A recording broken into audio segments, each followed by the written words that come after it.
Court will come to order. It is Monday, December the 11th, 2023, 9 o'clock in the morning, and the Kerr County Commissioners Court is now in session. Please stand for the prayer and the pledge, which I will lead. Pray with me. Good and gracious God, we give you thanks for all of our many blessings. We ask that you be present with us and fill our hearts with wisdom and compassion as we try to serve the common good. We ask that you bless the first responders and all those that work on behalf of the public here at the courthouse. And we ask all of this in Jesus' name. Amen. Amen. I pledge Allegiance to the flag of the United States of America and to the republic for which it stands, one nation, under God, indivisible, with liberty and justice for all. Please be seated. The first order of business is to turn these off. We turn them off and turn up the buzz so that they don't interrupt the proceedings. The next part of our agenda, as usual, on our regular Commissioner Court meetings, is we have the opportunity for public input. This is an opportunity for the public to provide input to this court. We're not allowed to respond, but we are required to listen. And we ask that you limit your remarks to 3 minutes. If there is an agenda item that is about the topic that you want to address the court, we ask that you save that and wait to present that when that agenda item is called. So, with that, let me see what I've got here. First one is Terry Hall. Good morning, y'all. Terry Hall on Independence Lane, and speaking on behalf of We the People, Liberty in Action, as well as Texas Turf. Have a couple of concerns this morning about a couple of the agenda items, and really it's about the way it's listed and does it properly notice the public under the Open Meetings Act. Unfortunately, I have a little bit of experience with this with some other governmental bodies and have had to deal with lawsuits and other issues because it wasn't specifically notifying the public well enough. And what I see in agenda item 1.11, it does not even list the potential appointees of the appraisal board. As you know, property tax is a hot issue in our county. And it is, I can't even believe it's not even in the backup documents anywhere. It doesn't even list what the appointees are for the appraisal board. So we're just wanting to point out that this needs to be more specific on the agenda. And it's not something that the public should have to even go wade through a 100 or more page packet to find information like this. Something of this importance especially should be listing the appointees to the board so that we can give you input. If you're going to make a decision on who those appointees are going to be, obviously this has a great importance to members of the public. And just like on 1.12 on the Veterans Pathway, it doesn't even list a cost. So things like that are some key points that really need to be brought up under the Open Meetings Act. And I just want to point out an opinion under Abbott back when he was AG 0668 talked about whether certain posted agenda items satisfy the notice of the Open Meetings Act. And when you look at the end, midway through, it's asking, does it give adequate notice to the Open Meetings Act? And says the act provides that it should be liberally construed in favor of open government. And that if a generic notice does not sufficiently notify a reader as a member of the interested public of the subjects of the update and reports to be discussed at any particular meeting, then it's not in compliance with the act. And it basically concludes that this particular notice they asked about in the opinion did not sufficiently notify a reader, and therefore we're just wanting to bring up to y'all that this really, especially on issues like this, of something as important as our appraisal board members, needs to have those names specified so that people can do a little research and give you guys some feedback on it before you appoint the board. That's all. Next is Diana Alonzo Hanson. Okay, I'm new at this. So I'm Diana Alonzo Hanson. And one day, many days since 2004, I've been to the shelter because I rescue animals. But let me interrupt. You told us your identity, and you need to tell us your Diana address. Alonzo Hanson. And your address and the precinct you live in. Oh, my address too? Yeah. 1031 FM 479, Mountain Home, Texas. Very good. Thank you. And that's my mother, who is 98, soon to be 99 years old, and she was with me the day this happened. And we were at the animal shelter, and the receptionist was on the phone, and for 10 minutes I waited, and she was in the car waiting. So I finally asked the receptionist, please can I get some help because my mom's in the car waiting. She's 98 years old. Well, then my next visit, I came to the animal shelter, and I was called by Mr. Reagan to not come there anymore because I had been reported as being rude, falsely reported, I might say, because I said all I did was ask for some help because my mother was there waiting. And my mother, about that time, came stumbling in the room, or into the building, and asked if she could use the restroom. She couldn't hold it any longer. Well, they said, no, our restroom's private. And that's a public place. We pay their salary. They should be respectful of seniors, everybody really, doesn't matter how old you are. When you're in that kind of condition, you need help. But anyway, so my mother was married to my dad for many, many years. He fought in 2 wars. He was a major in the Army. 2 of her sons are Marines. We're not trash, and we shouldn't be treated like that. But they were very unkind and disrespectful, and Mr. Reagan was standing right there and allowed those young people to treat us like that. So I ended up rushing her out to the car, taking her down to the gas station, down on Highway 27, and I'm so disappointed that we got that kind of treatment, and I hope they're kinder to the animals than they were to my mother. Thank you. Thank you. Any other public comments? Then we'll move on to commissioners' comments. And you'll learn which commissioners start with precinct 1. Okay, precinct 1. I was lucky enough to spend a lot of time at the road and engineering offices last week. Made 2 appearances. I got a tour of the yard by Kelly and was very impressed with all of the employees that are out there. And then Commissioner Paces and I were both there for the Christmas brunch and got to enjoy the gift exchange proceedings out there. So we had a good time. A lot of good things going on in precinct 1 and the employees. Good. Precinct 2. Okay, well, burn ban remains lifted for precinct 2. So everyone please keep in mind, we're still in drought stage 3. The last meeting I made some comments about the Center Point Sewer Project or the wastewater project. And it turns out I was wrong about not being able to complete the road repairs due to colder weather. So the Guerrero have in fact mobilized their paving contractor, and they have completed road repairs at least in Serenity Hills. I'm not sure if they did on Nick's Road. So we're going to be talking about that in executive session, but they are making progress. And I believe that they're down to only 8 outstanding connections yet to be made, and then maybe about 40 septic tanks that have to be drained and demolished.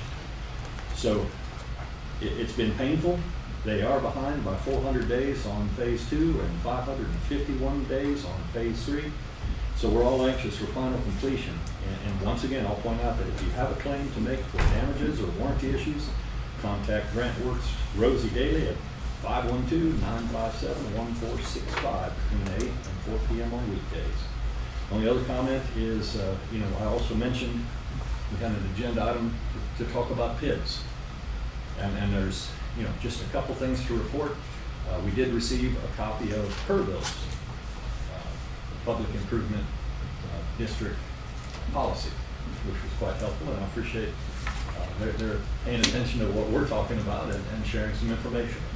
And then Commissioner Harris is working so that we can set up a meeting with one of the commissioners in Medina County where they do an awful lot of PID work. And I'm looking forward to that so we get better educated. That's all I got. Okay. 3. I want to reiterate what Mr. Pace said about the burn ban and weather. It's this time of year we start getting blustery north winds, which tend to be very dry from a humidity standpoint right after they come through. So do be careful on any burning you do. It is lifted, I think, in all precincts, burn ban. And hopefully this week forecast says we're going to get some rain towards the end of the week. Hopefully they're right. That's it. All right. Well, I'll just say that tis the season, not only the holidays coming up, Christmas and everything, but also stock show season. I know this Saturday, Jake, you're going to have to help me. I'm not wearing my ag teacher hat anymore, but I know West Kerr show is Saturday morning, and I assume KISD would be Friday evening? Correct. and then Center Point Saturday afternoon. So y'all want to get out and see some animals and good kids showing animals, I would recommend heading out to the show barn. That's all I got. Very good. Then we'll go on to the consideration agenda, item 1.1, which is a presentation regarding the District 10 4-H Fall Roundup results. Jennifer Smith.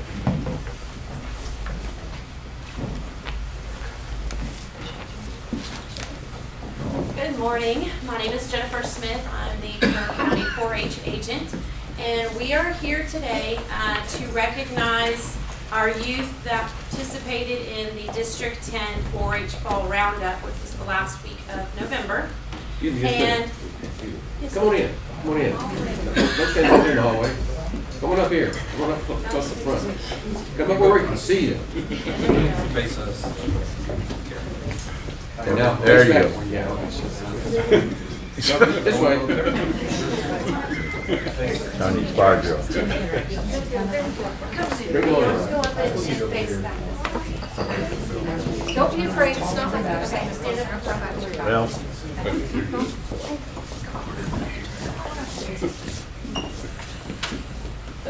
Okay.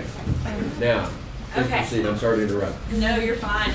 So the youth that we have this morning were able to come today so that they could introduce themselves and tell you what they participated in. The Fall Roundup occurs every year in November, and it's for all the counties in District 10 come to Kerrville and participate in contests like educational presentations, public speaking. There are 3 different types of quiz bowls, which include horse, livestock, and FCH. Entomology, food show, and food challenge. Now, some of these contests are team-based and some are individual-based. So we always have a great representation from Kerrville, from Kerr County at the Fall Roundup. And so we had 27 youth participate in 6 different contests.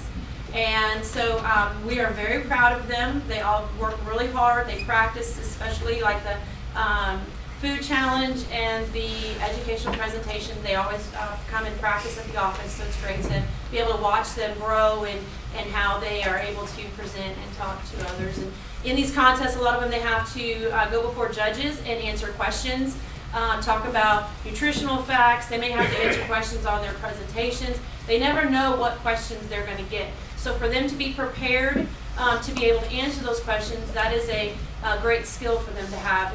And we have kids that are junior, they're in elementary school all the way up to high school.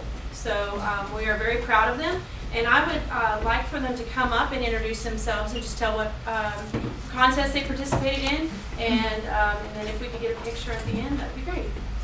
Okay, now, for photograph purposes, what we're going to do, we'll bring them up here in front of the bench and turn around and look that way, because we do have a camera that focuses towards the court. And we'll get that on YouTube for the public. But let's go ahead and get them individually one-on-one up at the podium so everybody can see them.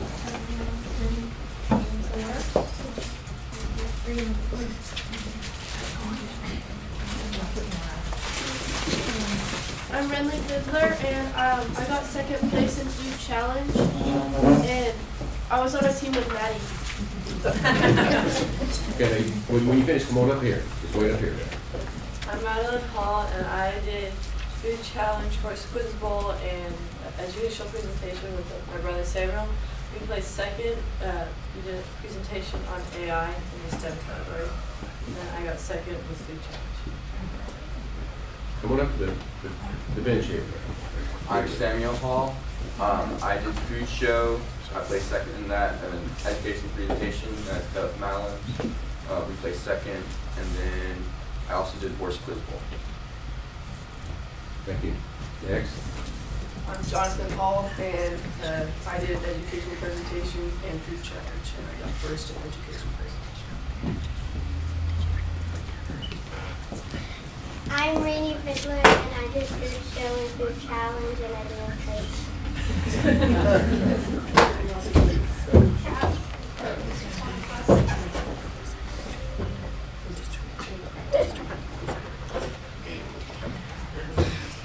Are you graduating?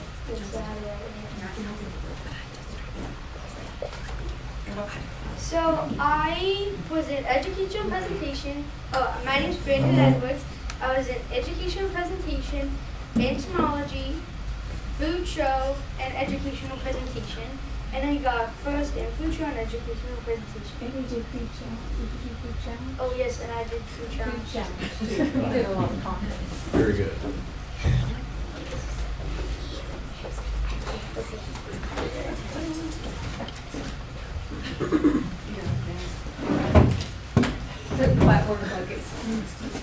See, he's gonna be a future lawyer with that degree. I did educational presentation and food challenge, and I got second in educational presentation. I'm Kinley Starr, and I did food challenge, and I got third place. My name is Kerr. I did educational presentation and got second place. I'm Angela Fiddler, and I had one older daughter that was sick this morning that had planned to come. She's a senior. She did the educational presentation in the agricultural natural resources. It was her first year to do it, and she won her category. So we have several. Raise your hand if you're going to state roundup in June. We have a handful of seniors that get to go to state roundup in June. So we will come back after that and report back to you. So thank you. Okay, now for photo opportunities, I want to ask the taller people to back up against the table and just stand beside somebody, and if you're taller than them, okay. Yep. We got those tall kids in the back row. I can see that.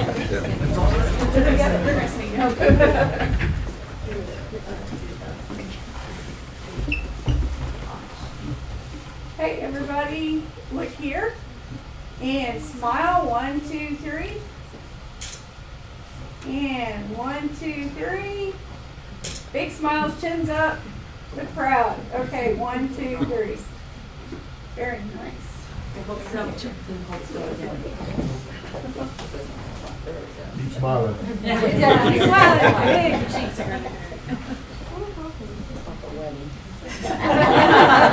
Thank y'all for having us. Guys, we're proud of you.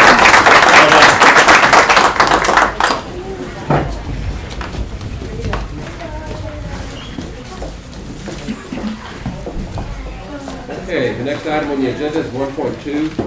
Consider discuss and take appropriate action on a request to approve the 2024 joint primary election services contracts with the primary election services contracts, as well as joint resolution between the Republican Party of Kerr County, the Democratic Party of Kerr County, and the County Elections Officer of Kerr County. Mr. Collins.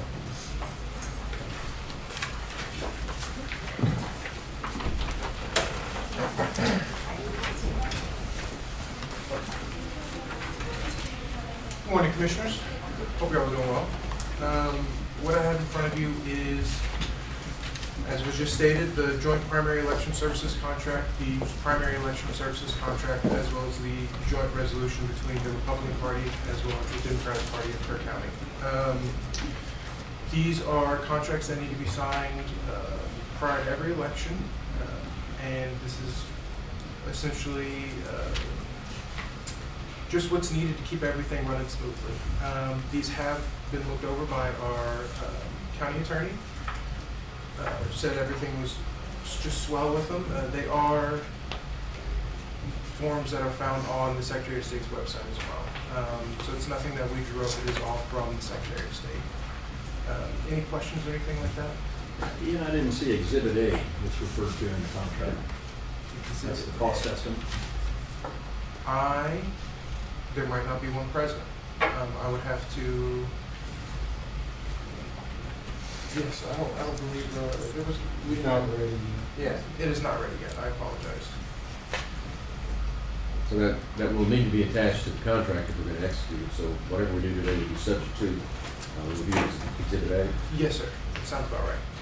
Mr. Collins, do I understand that both the Republican Party and the Democratic Party have agreed to do this jointly? This is the contract that they Yes, to sir. do it by? You are correct. I heard early on there might be a hand counting going on or what have you, but they jointly agreed to do this. Yes, sir. Very good. Any other questions? Yeah, just one other question. How much money do we save by doing them jointly as opposed to having separate primaries? I do not know that specific figure off the top of my head.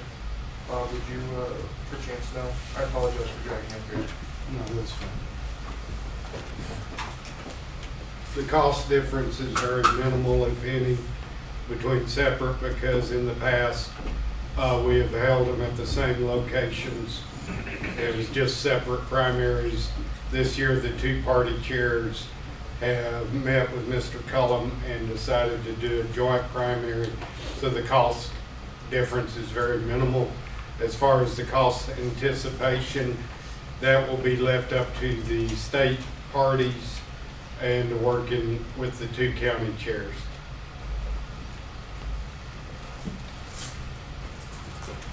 Any other comments? A question, I guess, on that, if the state parties figure out the cost portion of it, we can't do Exhibit A right now, but can we go down the full contract, how do you execute? I don't know that there is an Exhibit A. I can't pull it up on my computer's being very slow. I haven't looked at it. I mean, it just says it's a cost estimate for the services, equipment, and supplies provided by the contracting officer. So that would be. Do we delete that language? I don't know. I don't have a contract pulled up. My computer's taking some time to even let me. Okay. Is there a deadline for this? There is not a specific deadline. However, there's a recommended deadline that was passed us about a week or two ago. However, there is no concrete deadline that says we've missed something if we don't get it in by then. However, the sooner the better. We should pass for the next one. We can, why don't we just pass right now and see if the county attorney can look at it between now and the end of the day. It's in 3.6. It is. It's referred to in 3.6. Well, yeah. I just can't. Thank you. Okay, so we're gonna pass it for the time being, see if we get back to it later today, and if not, we'll put it on the others. We'll pass on that. Thank you. The next item is 1.3, consider, discuss, and take appropriate action to approve and adopt the district clerk's civil filing fees effective January 1, 2024. To include sheriff's office increased fee for citation of service and writs. Ms. Lance. Good morning, Commissioners, Judge. This is something that was brought back in October by the county clerk that she received notice from the sheriff's office that these fees will be going up January 1st. So I just need to implement that into our fee schedule so we can charge that. Move for approval. Second. Got a motion and a second to approve the district clerk's civil filing fee schedule as presented. Any discussion? Those in favor say aye. Aye. Opposed? Unanimous. Thank you. Thank you. Item 1.4, consider, discuss, and take appropriate action to approve an interlocal agreement between Kerr County and the Texas Division of Emergency Management, or TDEM as we call it, to provide office space for the TDEM staff. Mr. Thomas. Morning, Judge, morning, Commissioners. Our county liaison officer, or TDEM county liaison officer, has moved over to a training position with TDEM. He's still officed in the annex in Ingram at the old school district headquarters, and so we needed an office for our new county liaison officer whenever TDEM gets that employee hired on. So we have office space there for both TDEM employees. They just wanted us to do an interlocal agreement or an MOU to house that employee.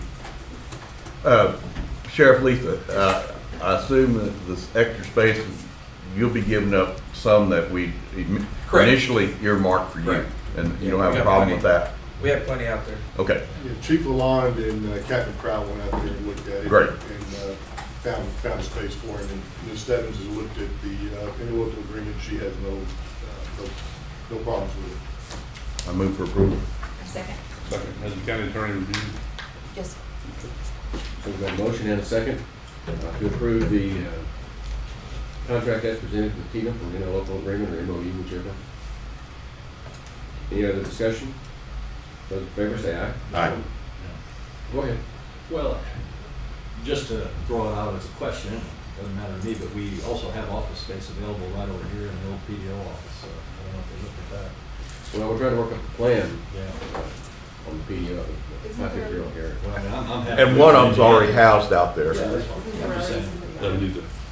Yes. And I'll agree with it later. Yeah. If there's a reason to, So, be happy out there. now the training officer, TDM, and he's out there. So we've already got one TDM employee out there, Right. so we'll just need two of them. Any other discussion? Those in favor say aye. Aye. Opposed? Unanimous. Next item is 1.5, consider, discuss, take appropriate action regarding the cash purchase option for the Kerr County Hazard Mitigation Plan update. Mr. Thomas. Again, so for over a year and a half, we've tried to get a grant to pay for our hazard mitigation plan. We had a grant to pay for it back in 2015, and that plan expired. Actually, it expired December the 10th. It expired yesterday. Like I said, we've been waiting for over a year and a half to get a grant from from FEMA, and I think two of the funding streams. One grant, we were denied. The second grant, they quit funding it. The third grant, FEMA about a month ago decided they were going to extend the deadline for applications for that grant until February, which means they probably won't make decisions on grant funds for another couple of months. So in our conversations with GrantWorks, who filed all that paperwork for us, GrantWorks is actually the only one that applied through our RFQ for the mitigation plan. They gave us a grant option and a cash option. Well, that grant option, of course, is pretty much moot now because it's just going to take too long because our plan's already expired. But the cash option was $90,000, and there were 10 participants in that mitigation plan. And here's the mitigation plan itself. So my conversations with GrantWorks the last 2 weeks about the cash option for this. Basically, there are three participants in the plan that are private nonprofits, and as long as the county has a plan, they do not have to be a part of the mitigation plan. However, they may decide that they want to be a part of the plan, but that's purely up to them. So it's $90,000 cash, split up between all 10 jurisdictions or participants. That's $9,000 apiece. If you take out the three private nonprofits, that drops the price down to $80,000 and split up between 7 participants. It's $11,428. So I guess what I'm trying to do is go ahead and get approval to start working on this process to find out who wants to participate in the plan. We need the plan, period. We've already got a VFD generator project that is sitting on FEMA's desk right now, probably going to be funded. That's $1 million project. I think the city of Kerrville has a project that they were looking at for generators as well for their lift stations and things like that. So anyway, so that's what I'm here today, is to get approval to get started on this and see who wants to participate in the plan. But we don't know exactly the amount until we get started. No, in fact, it could be that if everybody decides they don't want to participate, it's just left between the city of Kerrville and Kerr County, you're looking at $45,000 apiece. But the city of Ingram is also supposed to participate, so it could be $30,000 apiece. So you need a motion to proceed With the what? cash option, and then let's see who wants to participate in the plan. I make a motion that we authorize Doug Thomas to proceed with the cash option to determine which entities will participate. The commitments. I second that. Got a motion and a second to approve the cash option for the hazard mitigation plan. Any discussion? It's really authorized Doug to negotiate the cash option with the other entities. We're not approving the cash option yet. We don't really need that. Right. I was hoping to get approval to do the cash option and then negotiate those. I thought what we were, I think what I heard you ask us to do was to approve the cash option. That's correct. And that would be the $90,000 price tag. And then we have yet to negotiate with the other people how we're going to divvy that up. That's correct. And again, what's the cost if we go other than cash? Well, it was gonna be $155,000 with the grant. If you do the 75-25 split, the 25% that the county would be responsible for was, or that the other participants were responsible for was $38,000. Split 10 ways, it was $3,800 a piece. And that's more like we've done it in the past. That's the way we did it last time, yes, sir, 2015. But the problem this year is that the grant opportunities are not available. Yes, we've At done this that. time. Yes, we've been trying this for a year and a half. You and I have talked about it many times. Yes, sir. Let me rescind my Yeah. motion because it's not accurate. You're amending Well, the rescind first when we start over.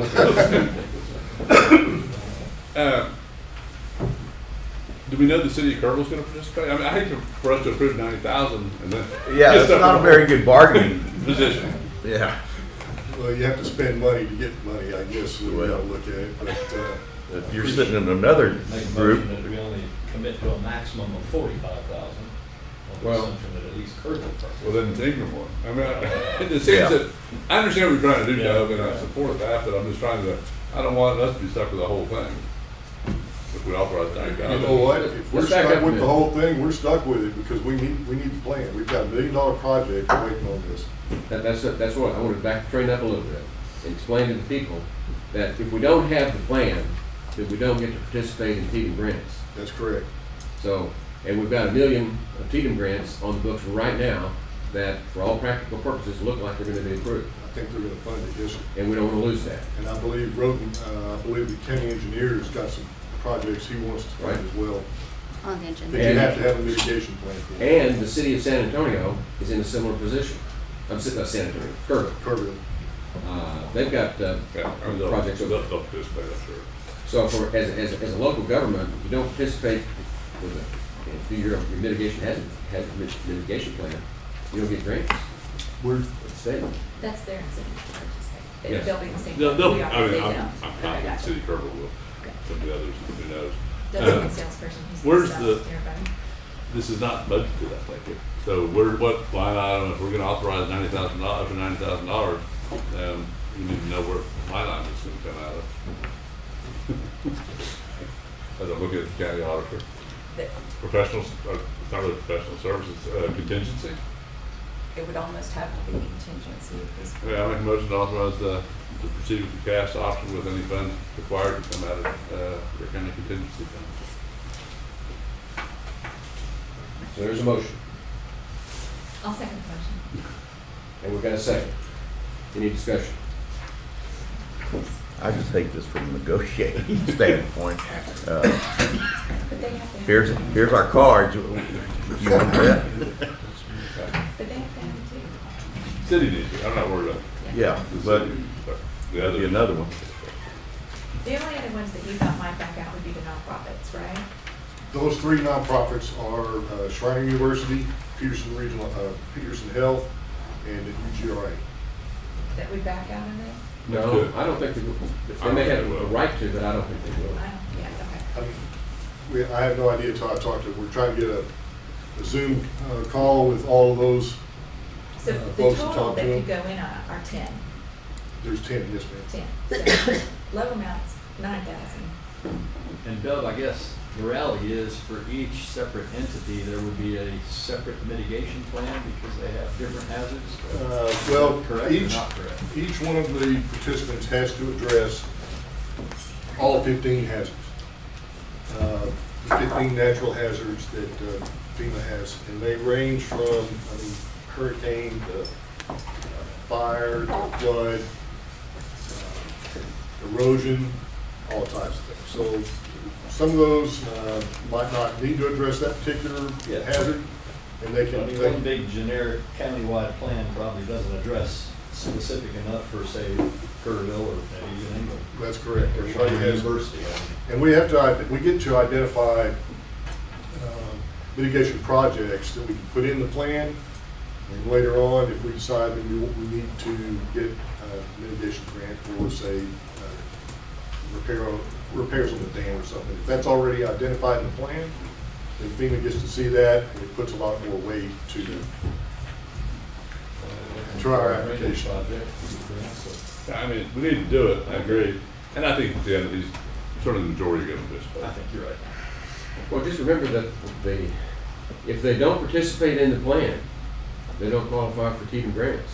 Well, that's correct. I mean, the issue is, the thing is, though, if they want a mitigation grant and they're not participant in the plan, they can ask the county to do it for them. But I can tell you, we don't have the time or the human resources to administer somebody else's grant. This one wouldn't. Okay, everybody heard enough? Yes, sir. So, those in favor, say aye. Aye. Opposed? Unanimous. Thank you, Doug. I got one more, Judge. Oh, you do. I forgot. This one will be 1.6 quick. is consider, discuss, and take appropriate action to approve an interlocal agreement between Kerr County and Kerrville Independent School District regarding the hazard mitigation action plan. Doug Fox. Judge, I think that one probably needs to be passed on because that interlocal agreement was for the $38,000 for the mitigation plan if the grant went through. So GrantWorks had already done all the ILAs, all the interlocal agreements for those. And I guess somewhere along the line between changes in superintendents, that probably got pushed to the back of the bottom of the list, and they're just now getting to it. So I think we can pass on that now. Yes, sir. Pass. Moving on to item 1.7. Consider, discuss, and take appropriate action on a request from the Texas Pork Producers Association to use Flat Rock Park from February the 8th at 10 a.m. to February the 11th until 10 p.m. for the overflow livestock trailer parking during the Texas Elite Showcase. Jake Williamson.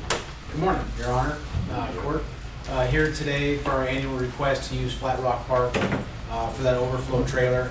For those that are not aware, the Texas Elite Showcase is a very large stock show. We don't have enough parking for trailers on the campus at the event center. So this gives them that additional space for not only hosting those trailers, but a staging area so they can call people up to unload in a safe manner.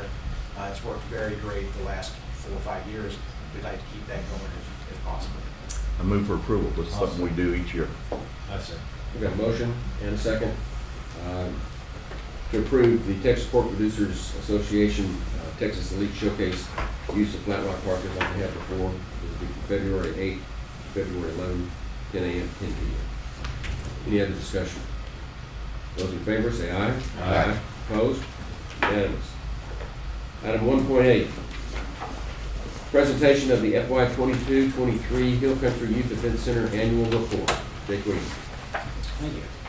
You all see the packet in front of you. I don't like to get too far in the back side of that with the introduction of the fairgrounds and all the campuses. Most people are aware of that, unless there's specific questions. But we'd like to just discuss our year. We had a very successful year, welcomed new groups as well as kept most all of our historical events intact. Some of the new ads was Gunny's Warriors for the Field of Honor out in Riverstar Park. We had Moto Extreme Circus, which was the traveling motorcycle stunt show, as well as our classic events, Kerr County Stock Show, the Kerrville Renaissance Festival, the Hill Country Gala that performed out there in the grandstand show as well. So a lot of great events still going on. We ended up doing 422 event days this year. So for those that aren't familiar, that's more than days that are in a year because we have more than one facility. So we can do more than one event a day. Therefore, that's how we get to that number. We did more revenue than we've ever done before. A lot of that is due to the activation of the mixed beverage liquor license that came online last January that helped bring in that additional revenue throughout the year to get to those levels. So you'll see that in the packet. That's the highest that number's ever been. The expenses were the highest they've ever been due to inflation. We just simply couldn't keep those costs down anymore. as well as the building's aging, we just have more maintenance calls than before. However, we still made our budgetary variance by $823 this year, so there was no need for additional ask for funds from the court for any reason, so we call that a success in those regards. So if you see your market segment sheet, that's one of my favorite because I like to split up kind of, you know, who's coming, you know, what do you have out there? Do you have an event mix or is it just all one thing? So you will see that we have quite a good event mix based on the fact that we are largely that community center for 4-H and for local nonprofits and county functions. So to highlight, you know, 33% of our attendance was to those nonprofit free events that don't pay to use facility, which we think is phenomenal. So half of our revenue does come from banquets, as you will see there. So that's big things to note where your money comes from and who attends the events out there. The next sheets, we kind of just like to look at years past, you know, where we've been, where we're going, so we can help better predict expenses, revenues, just, you know, how we can continue to manage the facility for y'all. So you'll see there that we go back a couple of years for different types of events to spread those out and see where we're at. Our event days, the fiscal year comparison there, we definitely like to show that, you know, after post-COVID, we did have a bump in many areas. A lot of people wanted to get out and do those events again, where this last year we've seen just a little bit of tail off from those folks coming back to normal levels. That's across the board. It's been noted with the Convention and Visitors Bureau as well with hotel stays. All those things are coming back to different levels than before. To note, since the end of our first fiscal year, we have reached 270% income growth. So no new facilities to rent, nothing changed except we have raised revenue 270%. And then the Visitors Bureau data, they did change vendors, so it looks a little bit different this year. But this is real numbers from phone numbers, so there is probably some discretions there. But 38% of the folks coming to the facility, and these are just visitors, these don't curtail the local people, so this is just tackling those that come there because we like to focus on economic impact. 38% of the people use the place are within 50 to 100 miles, 25% 200 to 300, and 25% more 100 to 200. So that's your biggest chunk of folks there. 92% of the people polled are from the state of Texas. The next highest would be Oklahoma. At 1.1% of those folks came down to visit the event center. We did improve our position with kind of your top points of interest in town. We did come in above the prayer garden this year and the baseball and softball fields. So that's right to hang my hat on that, that we've got just as many people coming to that venue that go out to those other places. So that's a good little chunk of the people, you know. I'll give a shout out to Gibson's. They are the top point of interest in town, and there's no denying it, and that's okay. So good for them. We're happy for that. We do like to break down the numbers even more and to show that 25% of the people, you'll note from the 38%, do come from San Antonio. So that's our biggest chunk. But the majors, Austin, Dallas, and Houston, are right behind them, followed by San Angelo. So as we move into our 9th year of management, we are in a contract extension window.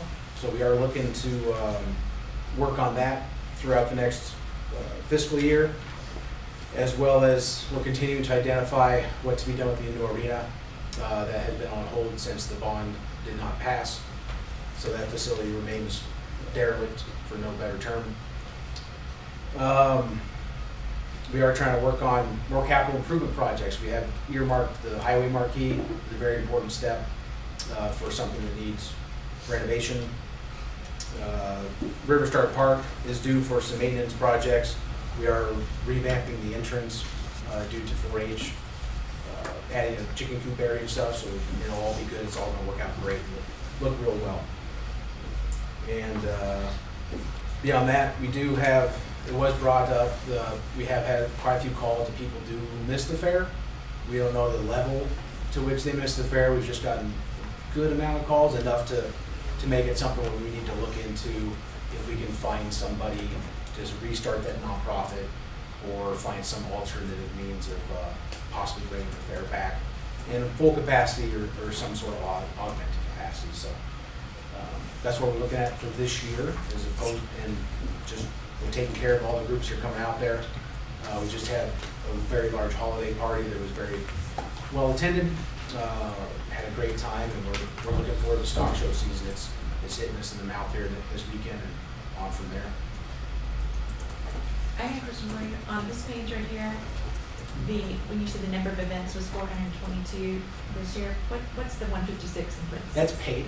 Okay, thank you. Yep. So that's how many clients we had contracted. And what is the ballpark price of a rental out there? If it's a paid rental? Sure. Like what Everything. I think the lowest we've gone for a rental is $150, and our highest paying group pays $12.5. That's base rent. So it depends on what you're renting. A classroom, the expo You hall. rent the whole thing for these big big If somebody called me right now and said, I want to rent the whole place for Sure. some sort of function at $16,000, we're going to Okay. be looking at for a Saturday. Okay. Something people have to realize that, and historically, there's a reason it starts out Kerr County Youth Exhibit Center. The land was donated for Kerr County Youth. That's a big priority. We asked Jake to make as much money as he can, but we also tie one of his hands behind his back because of our youth. Like the 4-H group that came in earlier, the FFA, stock shows that we have annually, they have priority. And that's the way it's been historically. And we're proud of that. And so you can't look at everything in dollars and cents when you look at those, because we don't charge the youth anything, so. Jake, just a question on the market segments. The outdoor arena, how many events did we have there? Is it just the two? Just the two, just the Lester Meyer Rodeo in July. Our equine business is dead. Yeah. We have none. We have no barn, we have no stalls to stall horses, so people have gone elsewhere. So did we have events in the old ag barn, the indoor arena? Not the show barn, but Sure. indoor? It's mostly used for community events like 4-H Ag Day uses that area. Historically, we've had a couple dog agilities. The circus, Circus uses the concrete barn. do they? So quite frankly, it's not even listed on there because it wasn't even qualifying, but I was a parking garage for the sheriff's office for about 3 months because of the hail we had this spring. That's the most use that place has had, is as a parking lot. I mean, have we had equestrian events that contacted and expressed interest that decided not to?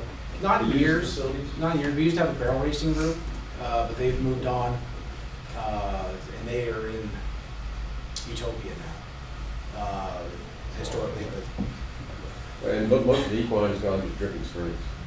They've got an incredible. It's a great facility. The equine group, like all the groups, are very close-knit groups, and they know we don't have stalls, therefore we can't have horses. So, no one needs stalls. And we can't compete with what dripping springs did. Okay.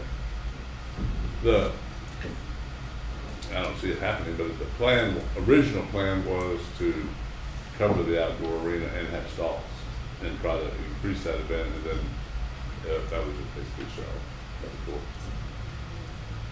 Kind of thing that never really pays out though, because it's so expensive to do it. Right.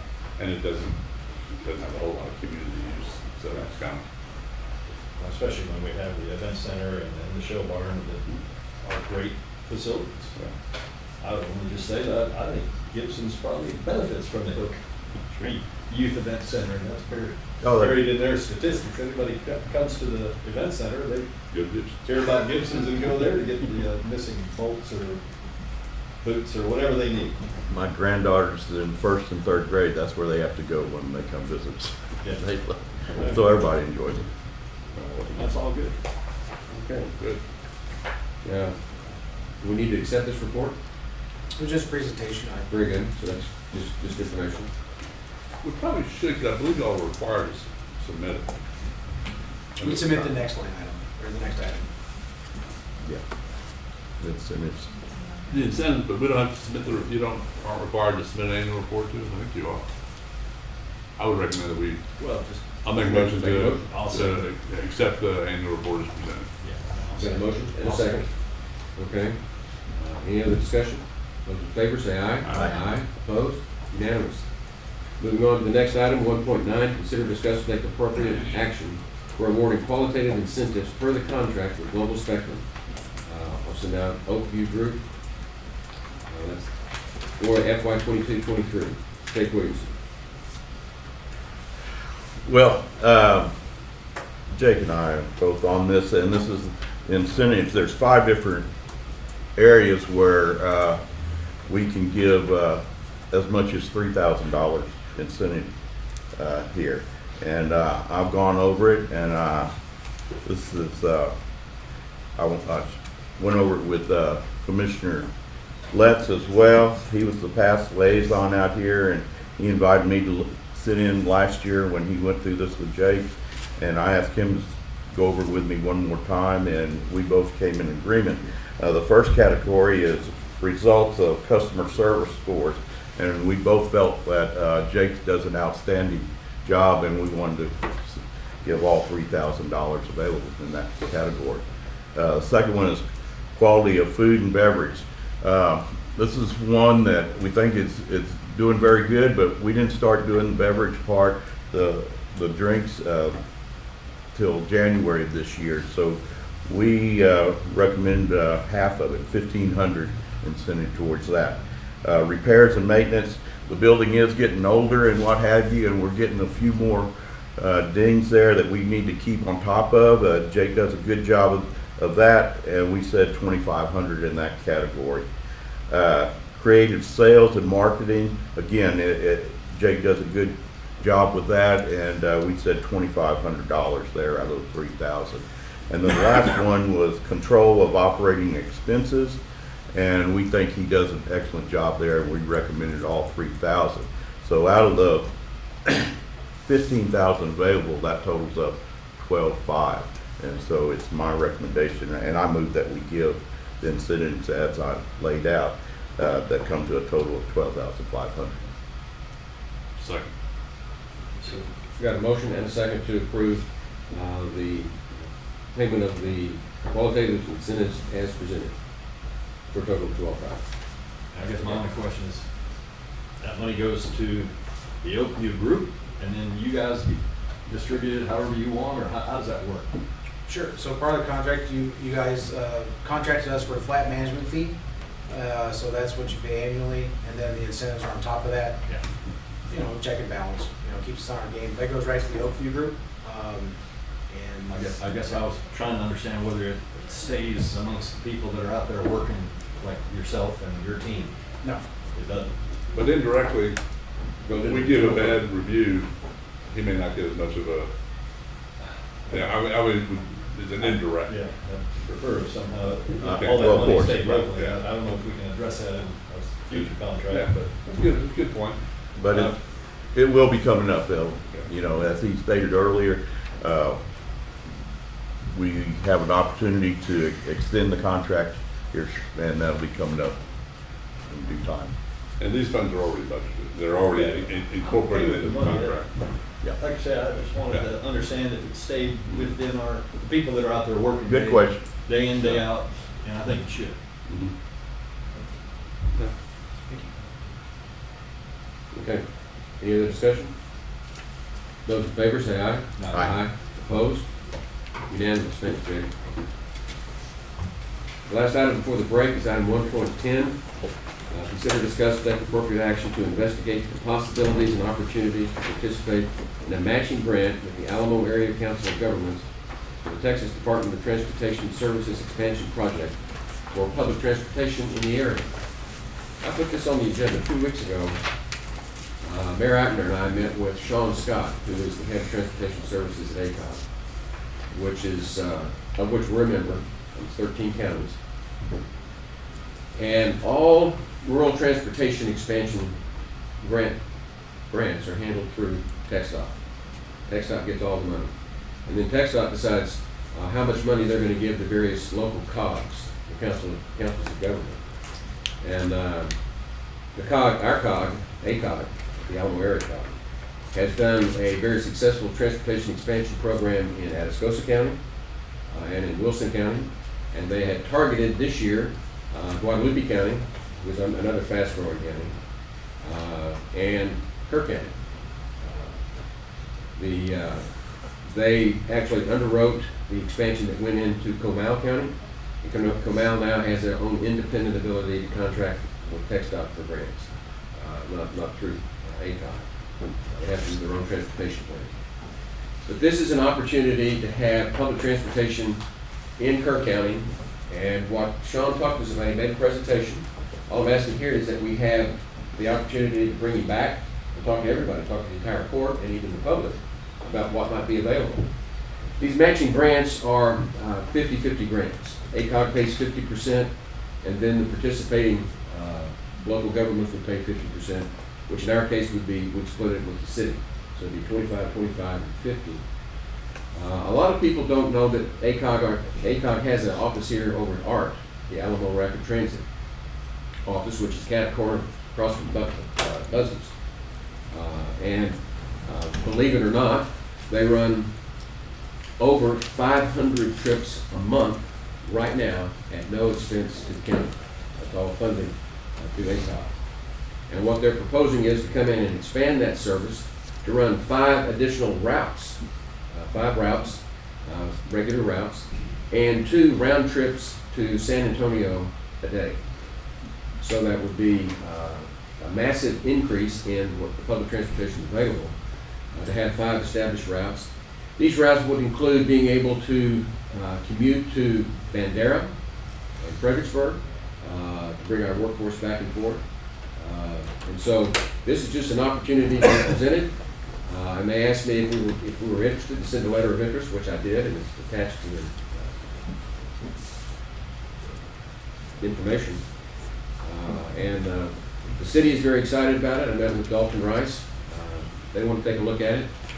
So this is just, and I have the presentation here if anybody would like to see it, of what all they're talking about doing that they want us to know. But this is just an opportunity. This is not a commitment to do anything yet. But if we have the opportunity to bring public transportation to the Kerr County area, not just the city, but the area, and be able to have our employees and local workers be able to commute from these neighboring counties, that would be a huge boost.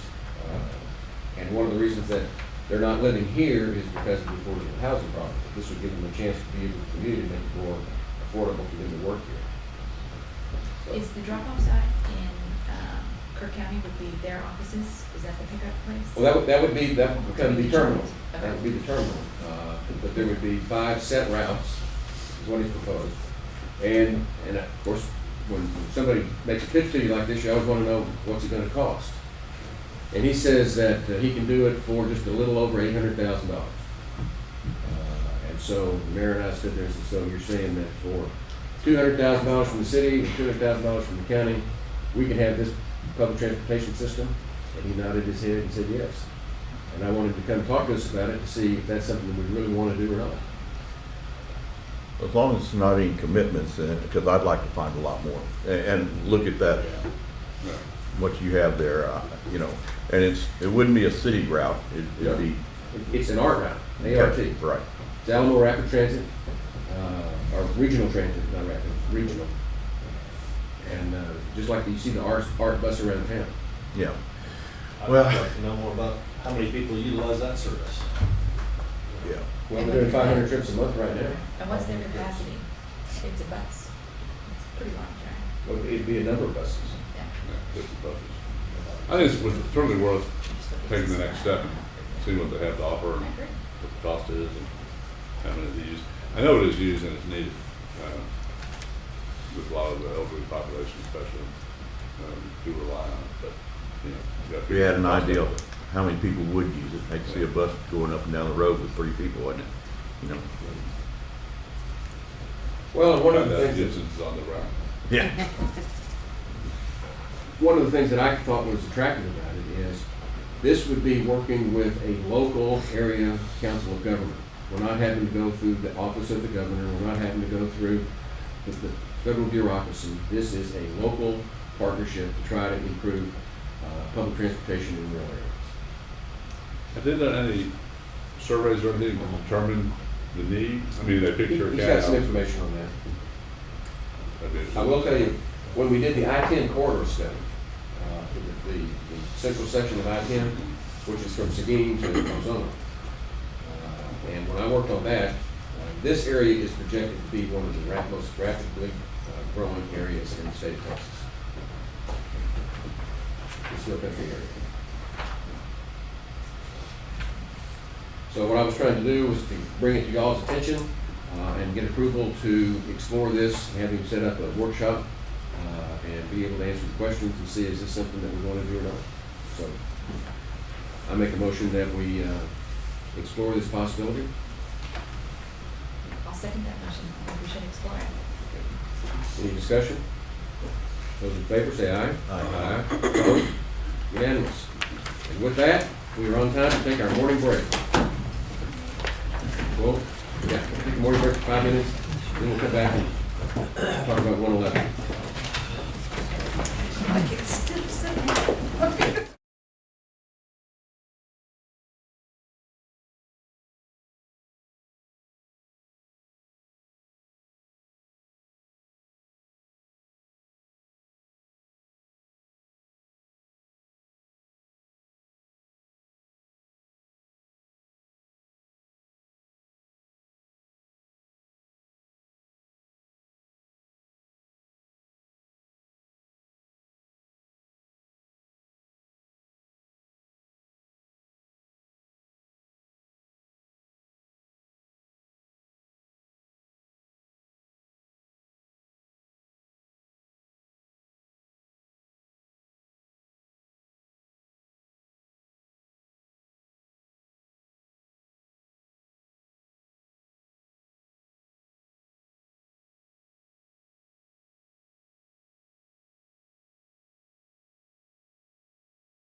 Before we come back to order, I know. we have timed items on the agenda that have to take priority. We're going to start with the 10 o'clock timed items. Item 1.12, which is considered, discuss, and take appropriate action for the court to authorize the Veterans Pathway Sidewalk Project to be advertised for bids. Mr. Hastings. Judge. Veterans Pathway Sidewalk Project connects the Kerrville Veterans Administration Medical Center, located at the intersection of Highway 27 and Tucker Street, with both Flat Rock Park and the Kerrville River Trail. The construction plans and specifications have been completed by Mendez Engineering, and all necessary easements have been identified and secured for construction of the project. County engineer requests the court authorize the VA Pathway Sidewalk Project to be advertised for bid. This is precinct 2, and we'd like to open those bids on January the 8th. Okay. Well, I move to approve the authorization of the Veterans Pathway Sidewalk Project to be advertised for bids. Second. Got a motion and a Easy second to approve the Veterans Pathway Sidewalk Project to be advertised for bids. Any discussion? This item was one that was complained about as not being sufficiently identified because we didn't put the cost in there. And we don't know the cost, that's why we're getting the bids. Isn't that right, Charlie? Yes, sir. Okay, I thought so. Just want to make sure. Well, it has been discussed numerous times here in Commissioners Court. And approved. And we have a budget for $250,000 for this project. Right. So with that, any other discussion? Those in favor say aye. Aye. Opposed? Unanimous. Next item is 1.13. Consider, discuss, and take appropriate action regarding acceptance of Paloma Ranch Road out of the Paloma Ranch subdivision for county maintenance. That's 0.683 miles long. And release of bond number 10011933974 in the amount of $170,330.10 as a financial guarantee for a one-year maintenance period which began December 22 of last year, 2022. Plat file number 21-10485 in precinct 4. Mr. Hastings. Thank you, Judge. This subdivision has been around now for about 2 years. It was brought to the court in 2021 as a preliminary plat. It was brought to the court again last year on November 22nd, 2021. The court approved the final plat of the Paloma Ranch subdivision and accepted letter of credit number 400640200 in the amount of $567,767 for the associated construction. On November 10th, 2022, engineering and road and bridge staff conducted a final walkthrough when noted deficiencies were addressed and as-built record drawings were submitted. Paloma Ranch subdivision was found to be in conformance with the Kerr County subdivision rules and regulations, and it has always been proposed that this road be publicly maintained. Since the developer was seeking county maintenance, a financial guarantee for a one-year maintenance period in the amount of 30% of the construction cost was required to be provided.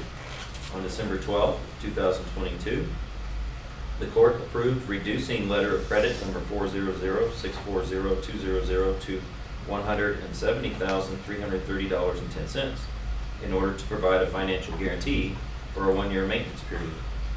Then later, on April the 10th, 2023, the court released letter of credit number 400640200 and accepted bond number 100119394 in the amount of $170,330.10 for the remainder of the one-year maintenance period. So they replaced a letter of credit with a bond. On November the 2nd, 2023, nearing the end of the maintenance period, engineering and road and bridge staff conducted a walkthrough and maintenance concerns were noted. The maintenance concerns have since been addressed by the developer. This subdivision includes one new public road, Paloma Ranch Road, 3,604 linear feet, it's 0.683 miles long, with roadside ditches and a 40-foot span by 5-foot tall bridge consisting of 4 10-foot by 5-foot wide concrete box culverts with 100 linear feet of guardrail on either side of that bridge. Proposed to be owned and maintained by the county. All roads and drainage have been constructed in conformance with the Kerr County subdivision rules and regulations. The stormwater drainage detention ponds in the subdivision are privately owned and will continue to be privately maintained. County engineer requests that the court consider, discuss, and take appropriate action regarding acceptance of Paloma Ranch Road, 0.683 miles long, out of the Paloma Ranch subdivision for county maintenance, and released bond number 100-119-3974 in the amount of $170,330.10 as financial guarantee for a 1-year maintenance period which began December the 22nd, 2022, plat file number 21-10485, precinct 4. I move for approval. Second. Got a motion and a second to approve the acceptance of the Paloma Ranch Road for county maintenance as presented and release the bond. Any discussion? Yeah, I'd just like to better understand what was the context in which the county has already more or less committed to taking on the maintenance of this road. It's something in general we're trying to get away from. Exactly. Yeah, and something in general that some commissioners are trying to get rid of, but this commissioner is not. Okay. I can address that also. The court did not start having discussions about not accepting new roads until after this subdivision had been already Been going on for a while. Yeah. So it kind of falls into This what one we've been kind doing. of was in under the wire as far as Of that. course. Those kind of discussions were had. Exactly. And They've I've been out there moving on, forward all this time thinking it's going to be publicly maintained. and I've been out there a couple times with you, and inspections and what have you. And Charlie and Kelly's group have done a good job of keeping their feet to the fire to make sure it's going to be up to our standards. The other thing is that when the plat was filed, if we know a road is going to be privately maintained, there will be special language on that plat, and this one does not have it because they were under the assumption, since the preliminary plat was approved and the final plat was approved, that the road would be publicly maintained. But I think, to your point, I think we need to have a workshop to discuss the Yes, issue. I would very much like that because I get hit all the time by constituents asking for the county to maintain a road. And on what basis are we gonna start saying yes versus no? It's always been very, I mean, our current policy is that if it's brought up to county standards, we accept it. Okay. Yeah. And we've done several road districts to do that. That's their option. We're getting off topic here a little bit, but that's their option. So we need to have a workshop, a discussion, agenda. Yeah, I can sometime feel- in I can early feel the July. Those are these roads that are within subdivisions. And just to clarify, Charlie, this is only just a little over half a mile. Yes, sir. 3,000 feet. And so we'll save the other discussion for another day. Yeah, we have a motion second. Got a motion and a second, any other discussion? Those in favor say aye. Aye. Opposed? Unanimous. Moving on to item 1.14, consider, discuss, take appropriate action on a list of subdivisions that were vested by the court on December 12, 2022 into the 2007 Kerr County subdivision rules and regulations. Mr. Hastings.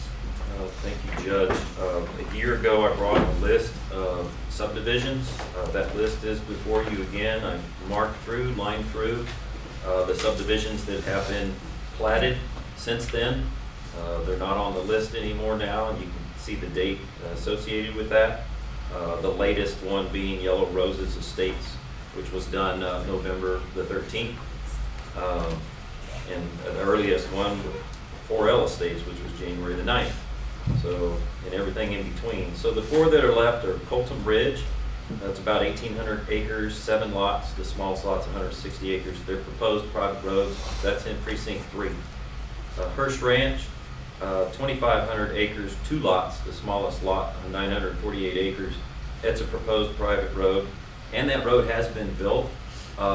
We just need to do a final walkthrough on it. It's real close to being finalized. That's precinct 4. Steel Creek Estates, 150 acres, 19 lots. The smallest lot was 7 acres. Put an asterisk next to that 7 acres. It was a proposed public road at the time. It's in precinct 2. That subdivision's just gone radio silent. We have approved construction plans. If they were ready to have a pre-construction meeting and go get started, they could. However, they haven't filed their plat, and when they do, the new headwaters regulations is going to require 10 acres per lot. So that might be why they're sitting on it. I don't know. And Twin Creeks Estates, 857 acres, 98 lots, smallest lot 5 acres, proposed private roads, precinct 2. I'll put an asterisk next to the 5 acres, as they may run into that same issue. And that is the subdivision that is sued us and is on appeal.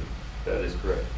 County engineer requests that the court consider, discuss, and take appropriate action on the remaining unplatted list of subdivisions that were vested by court order on December 12, 2022 into the 2007 Kerr County subdivision rules and regulations, being Colton Ridge, Hirsch Ranch, Steel Creek Estates, Twin Creek Estates.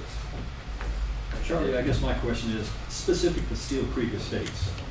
You know, how long do we keep them on this list if they haven't submitted even a plat?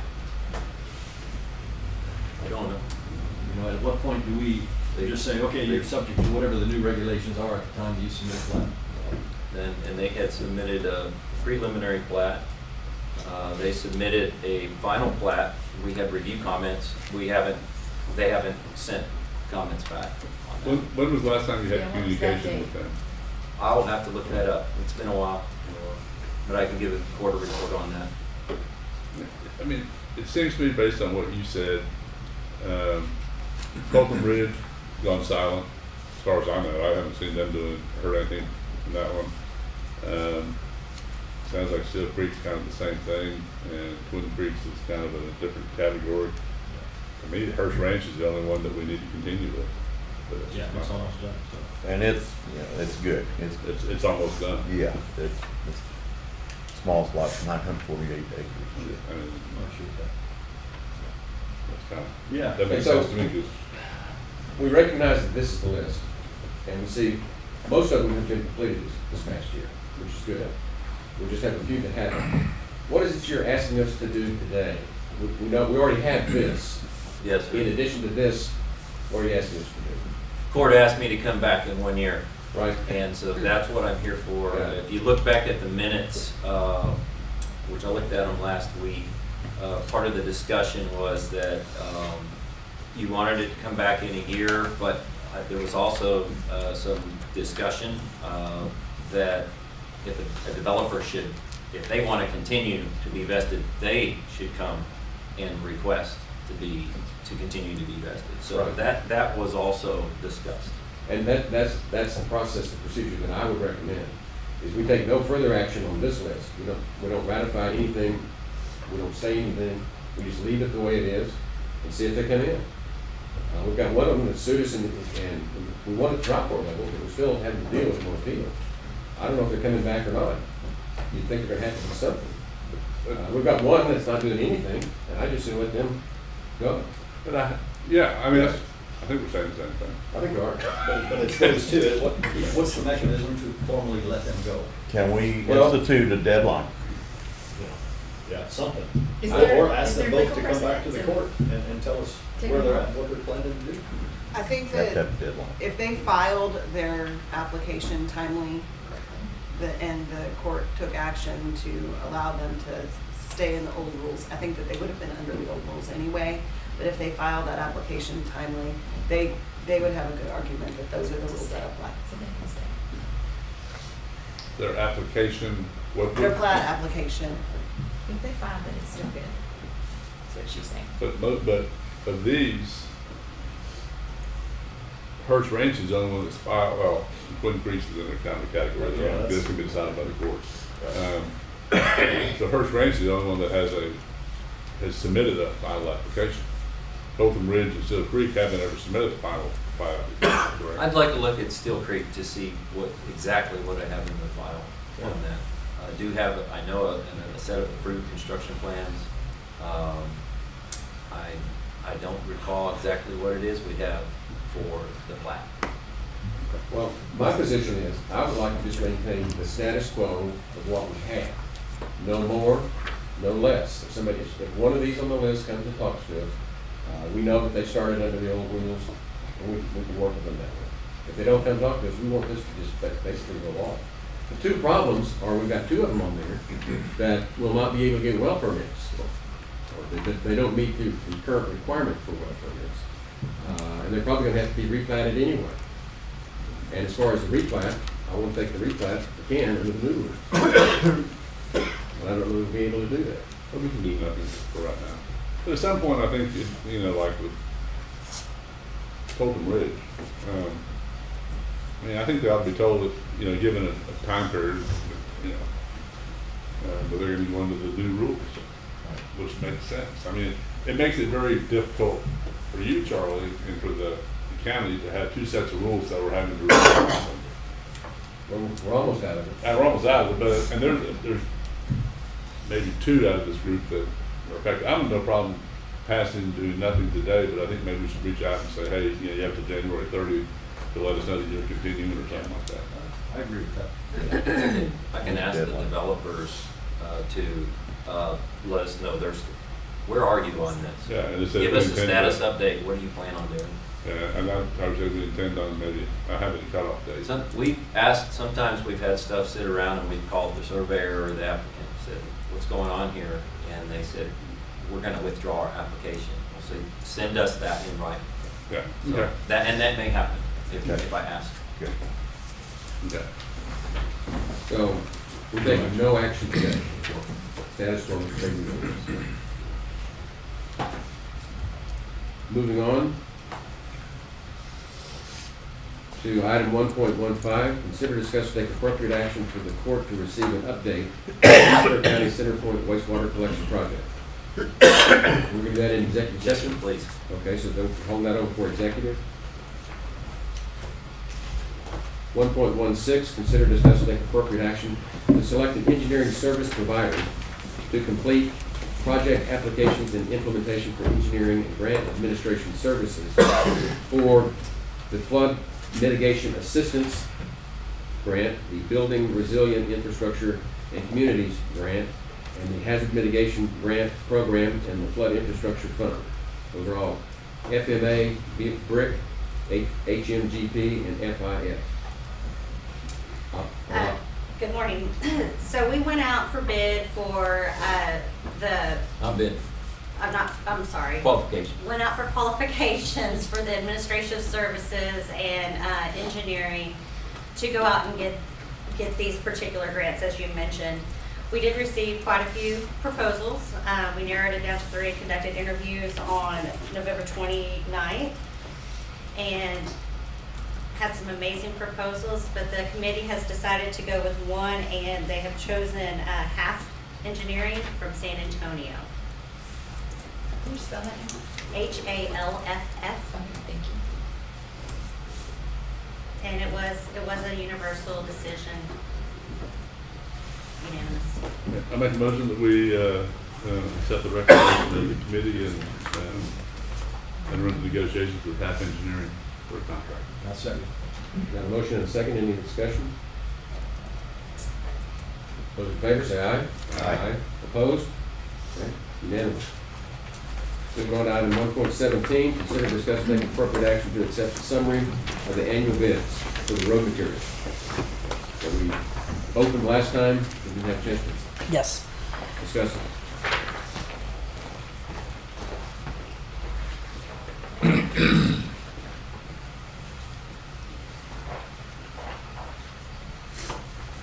Ms. Offer.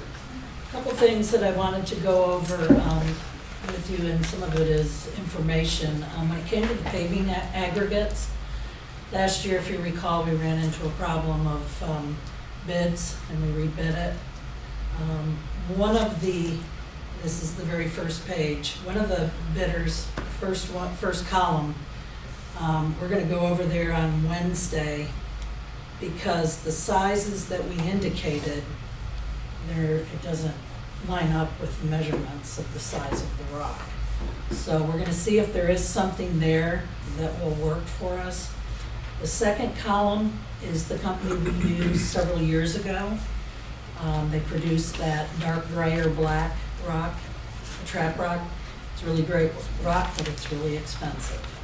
We've kept it on our bid list, because if we have a particular road that going with the black rock will be a better choice, a section of it, we've kept it on there just for that, but to do a whole seal coat year with that rock, we don't have enough money in order to do that black rock. So, but we did find out some of our normal bidders for aggregate, one of them in particular we called and kind of asked, you know, why didn't you bid this year? And they said TxDOT had come in and placed an order for 75,000 tons of rock. So kind of hard for us to compete with that. So they didn't bid. So hopefully, I'm hoping that that first column, that there is a size that will work for our paving. We'll find out. So we may be back to the court. I kind of briefly let the county attorney know on Friday kind of about this. And if these sizes don't work, she may tell us that we need to try to go out for bid again. So hopefully it'll work, but that first page is kind of a little bit of a problem for us. The next page is pretty straightforward. These are our emulsions and our oils in that first column. They won the bid on the CRS2, CRS2P, AEP, the CSS 1H, and the MS2 medium set. So that one is very, very straightforward. The next page, corrugated metal pipe. Since we no longer install driveways, we don't usually buy a whole lot of corrugated metal pipe, but we still bid it just in case if we have something come up that we're gonna need. Wilson Culverts was the only company that bid on it. Also, I just wanted to share with you on the far left, it will show you last year's prices. So you can kind of see where things have gone. The next page. Stayed the same and one went Yeah. down. The next page is for the base material. It's various. Edmund Yansky, the 1 3/4 down, they won on that, and for their delivery, Martin Marietta. The catch with Martin Marietta is if you're gonna pick it up, it's out of their San Antonio pit, so there is a distance involved in that as opposed to the local companies. And Wheatcraft, the 3/4 down, their price was the winner on that, and the 1 3/4 down. If you look at the bottom of these, they have different deliveries, and it depends what truck is gonna deliver it, of where your prices are gonna be on it. So it gets pretty involved on that.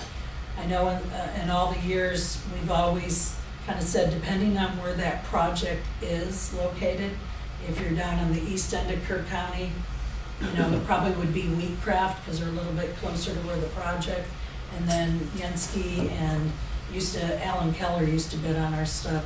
If we were more in precinct 4 area, you know, it might be more cost effective on purchasing from them.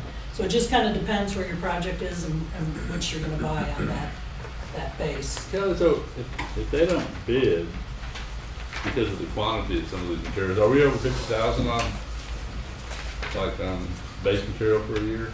We're probably somewhere in there, around that amount. I think it's a little bit above the 50. But you're correct, if it's under 50. We don't have to bid it, but I'm No. just wondering, so, because of the quantity of the base material, we have to go with one of these bid. We can't go with, say, Alan Keller was cheaper, we can't go with them because they didn't bid. Right.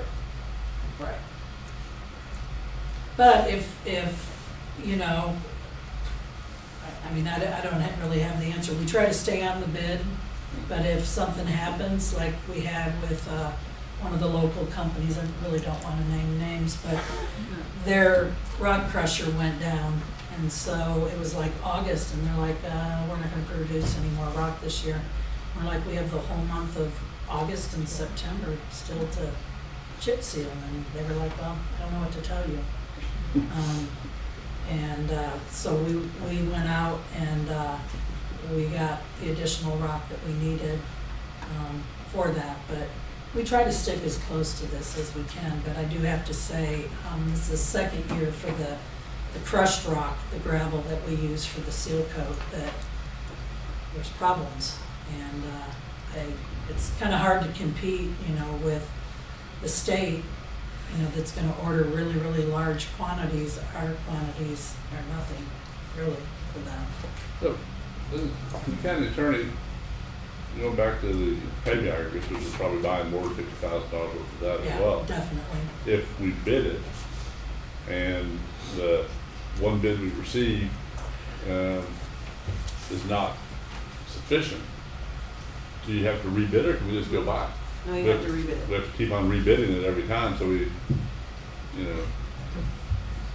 so if we run It's into over a 50. problem, we have to rebid it during the year.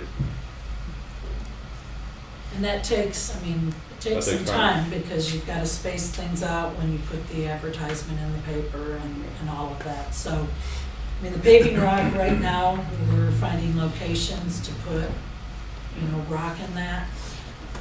If I had to pick a material that if we were going to have this situation, the paving rock probably is it, because the other materials, we need to get roads prepped and things, and that's what we're doing right now. But I just, like I said, it's getting harder and harder on the crushed rock, and I don't know, with people coming in this area and building, and it's not just Kerr County. I would imagine that other counties probably are having similar issues, because I see Gillespie County dump trucks here in Kerr County getting materials from our local vendors, so.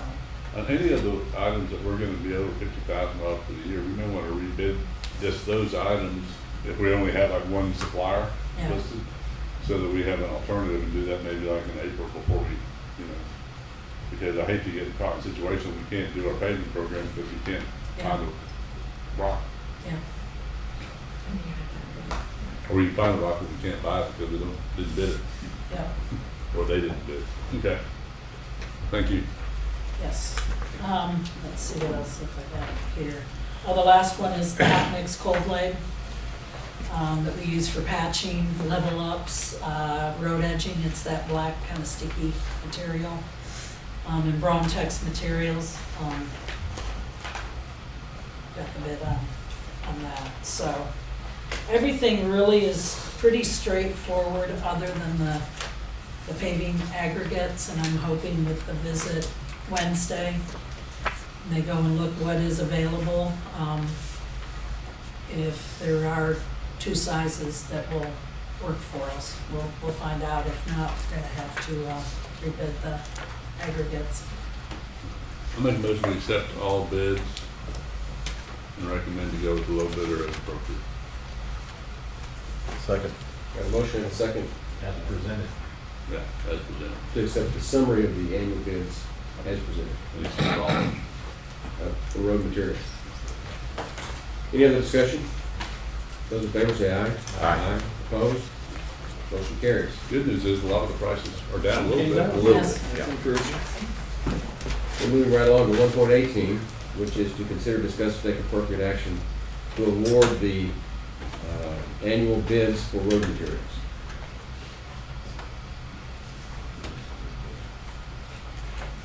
And that basically, Now, we approved the summary, now we have to award the bids. yes, Oh, I'm sorry. Yeah. The motion that was made basically did just that. Yeah. it did. We had a situation, and we sent two different agenda items when we opened up the bids. And Well, let me fix it this way.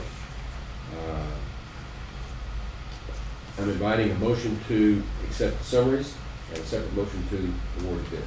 So moved on both of those. Second. Okay, motion and second, both. One to receive the summaries, and one to award the bids as presented. Any discussion? Those in favor say aye. Aye. Unanimous. Opposed? Unanimous. thank you. Okay, now we have our 10:30 items. And we're not really all that late today, Gary. Sometimes we're really late. Let me go ahead and call 1.19, consider, discuss, and take appropriate action to accept the quarterly report from the Veteran Services Advisory Committee. Gary Noble. Morning, my name is Gary Noller, 140 Ray Drive, Center Point, Texas, Precinct 2.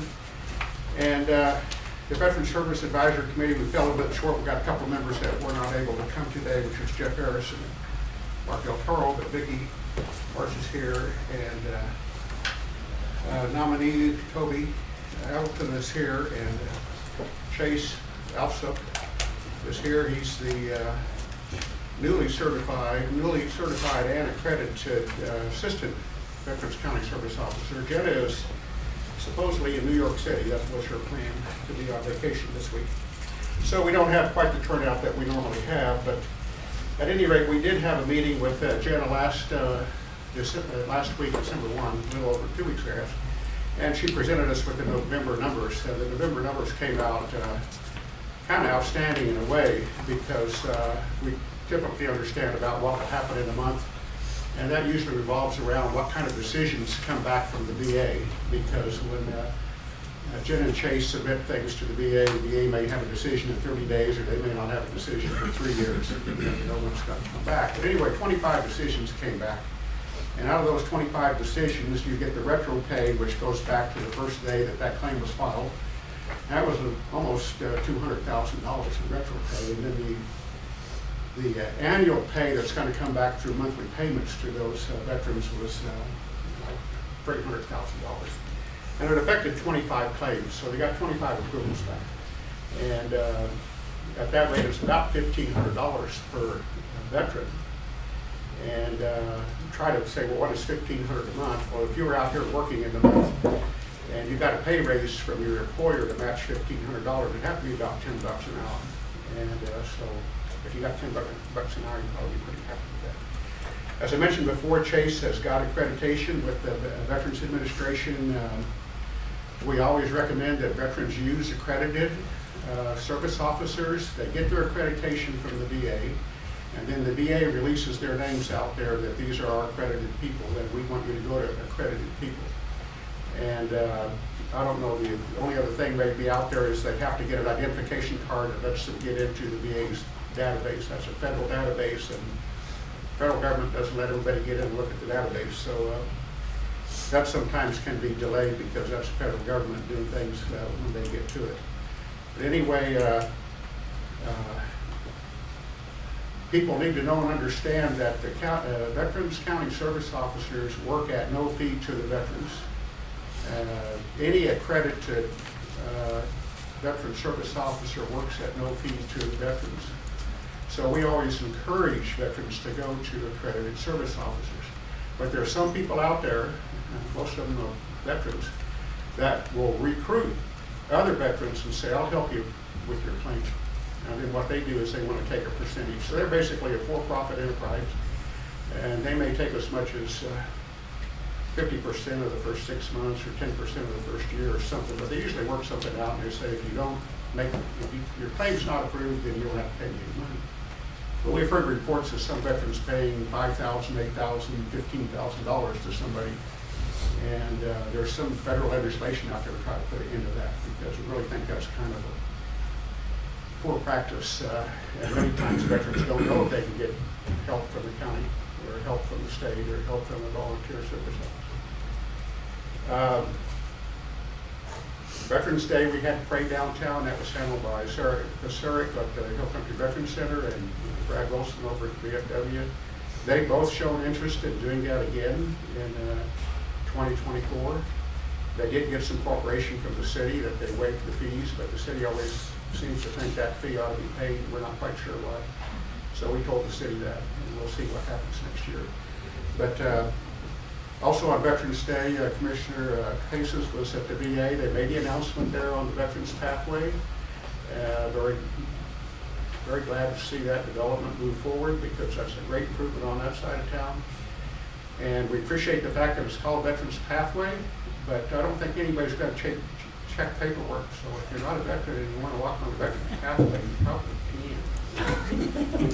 But watch out for those guys on those powered wheelchairs, because we can't guarantee how fast they might be going down those wheelchairs. But one of the things, I think it's subtle, but I think it needs to be said. You know, a lot of people look at the VA as being, you know, that's really center point. And it isn't. I mean, there's a lot of city that goes past the VA, the airport, and the manufacturing plants that are out there. But something as little as this, I think, is kind of symbolic in a way to help tie those things together. And it always distresses us to see the separation. VA does what the VA wants, and everybody else does what they want. Well, sometimes you ought to do things together. The VA is 100 years out there now under federal government. It was actually started a few years before and went through the change of hands. And the VA keeps saying they're going to do a 100th anniversary celebration, but they're running out of time. So now they say April next year, so it's 101st. Another thing we want to make sure you understand is the veterans always benefit from having some outreach.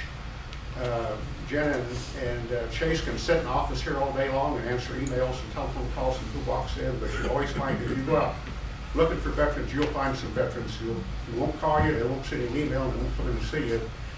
So back in October, there was a veterans outreach the VA put on over at the Dietrich Center, and Chase and Jenna went down there, and I think they picked up 4 or 5 clients and did 2 or 3 claims. So September 2024,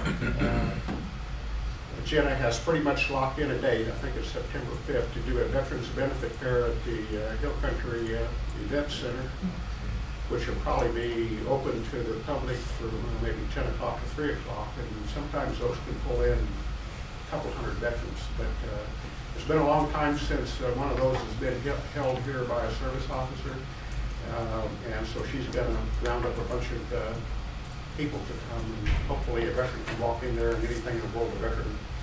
Anybody there that can help a veteran, they're going to be there at that benefits fair. That's it. And that's the end of my report. Okay.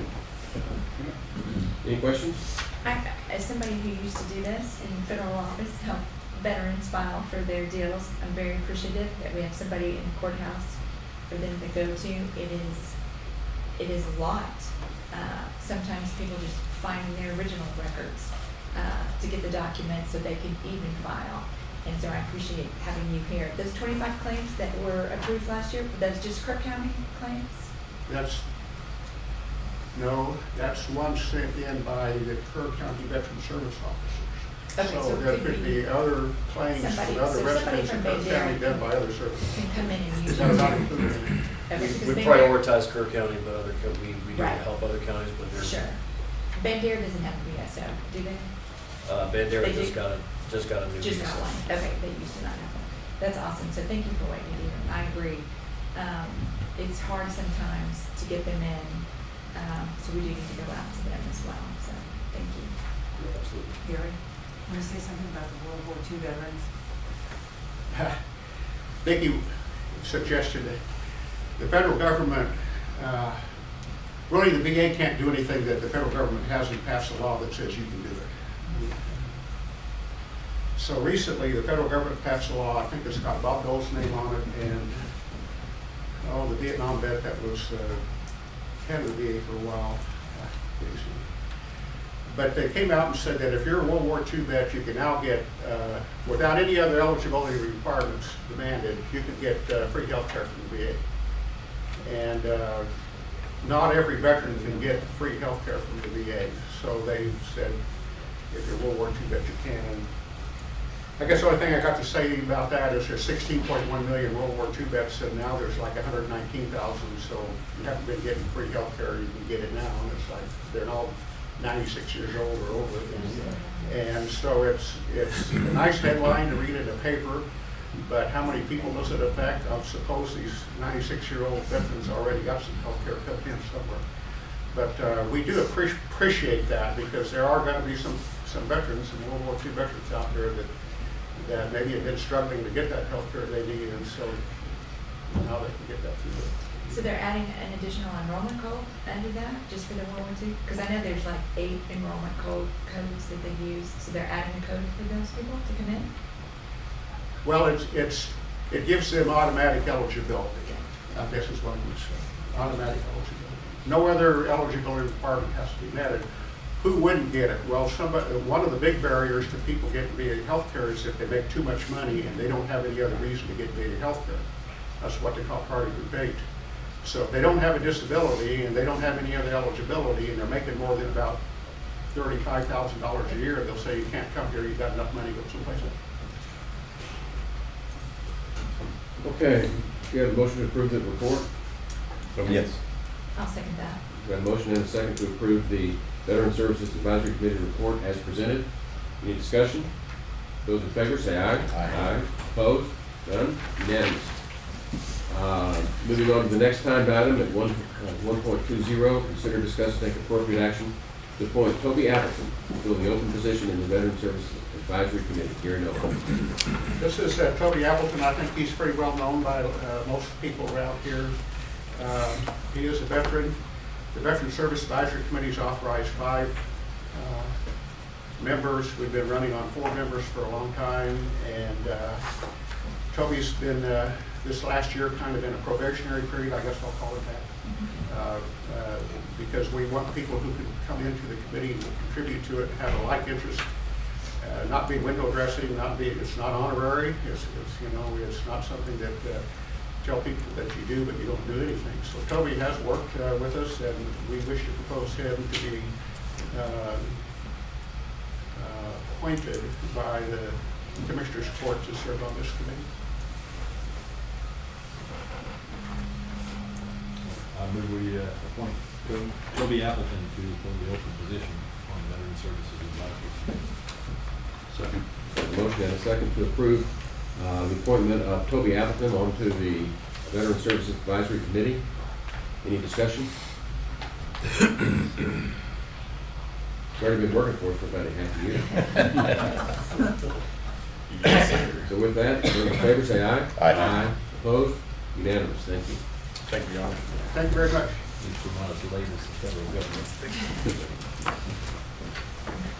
Next item on the agenda is 1.21.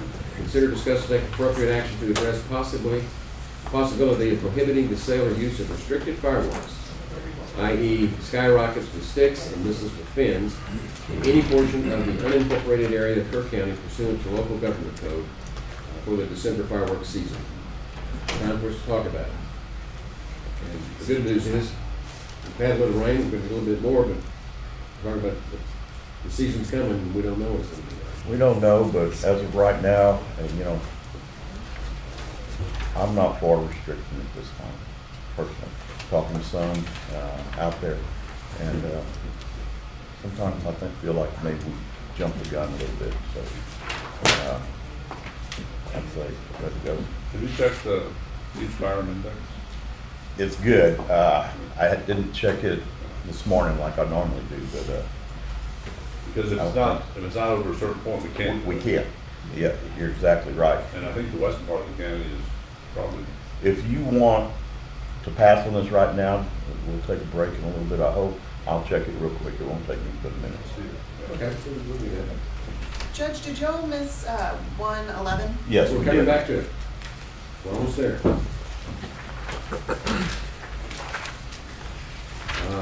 Item 1.22, consider, discuss, and take appropriate action to approve an interlocal agreement between Kerr County and the Greater Austin-Travis County Regional Radio System, known as Gators. And when I started hearing Gators, I had no idea what that acronym stood for. But that's to connect the new radio system. Sheriff Lee. Yes, sir. Quick update, the radio project is still going good. It's expected to be completed in June of this next year. Just so y'all know, we've got about 80% of our equipment in. They're starting to work on the towers, and at the sheriff's office, everything's going real good. So this right here, 1.22, is an interlocal agreement for us to be able to work with Gators and program our radios, and it requires the judge's signature. The county attorney has reviewed this, doesn't have any problems with it. We just need to run this through y'all for approval so we can get our radios, start getting them programmed. I move for approval. I second. Got a motion and a second to approve the interlocal agreement with Gators, GATRRS, for the radio system. Remind me exactly, how does that work? Gators is who runs the programming, and the system will be hooked up to where it says trunking, so that'll give us the ability to be able to talk to other counties throughout the state of Texas, and, you know, be able to communicate. And, you know, you have Gators, and then you have the LCRA system. And we're using Gators. When is the new system gonna go live? We're looking like June. I'll keep y'all updated. Everything looks good. And while we're talking about this, just a separate subject, Rich, from the radios that we kind of scrapped last time, Chief Deputy did check with Chief Alexander, and they didn't want them. There is a cost. They're not going to be any good in June. They can be used on their local repeater. There is a cost of what they call flash them and then reprogram them. I believe they're interested in paying that cost. But we did check. As long as we have. Sure. Yes, sir. Thank you. Okay. So we've got a motion and a second on the interlocal agreement with the Gators. Any other discussion? Those in favor say aye. Aye. Opposed? Unanimous. We can go back to 121. That's it. 121? Yeah. Okay. So we're not allowed to go, under the law, we cannot impose that ban. We're not in the drought Yeah, index area we need to be in. we need to be, we're in the blue. We're in the blue. So that means we Read can't off the name of restrict. the service so that the public will know what we're talking about. It's Keach Byram Index, KEETCH Byram. Index is done by the Forest Service in Texas A&M. They keep track of the drought conditions statewide. And the legislature has placed restrictions on us that if we are in an area that is not hazardous, then we cannot impose these restrictions for fireworks. And if we do nothing, then they can. I knew the last time I checked, it was like that, and Right. it hadn't changed. And that's updated daily. I mean, So your recommendation is we do nothing? Nothing.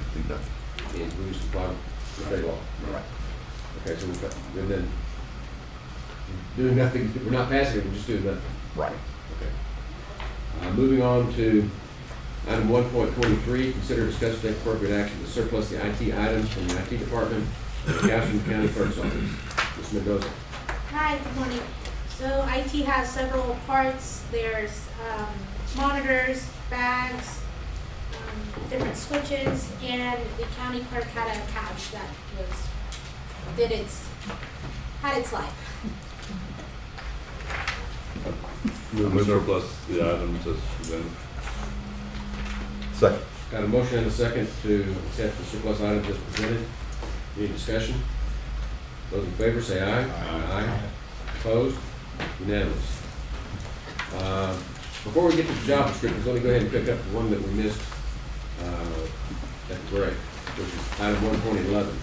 Consider, discuss, and take appropriate action to cast votes for the Kerr Central Appraisal District board members for the 24-25 terms.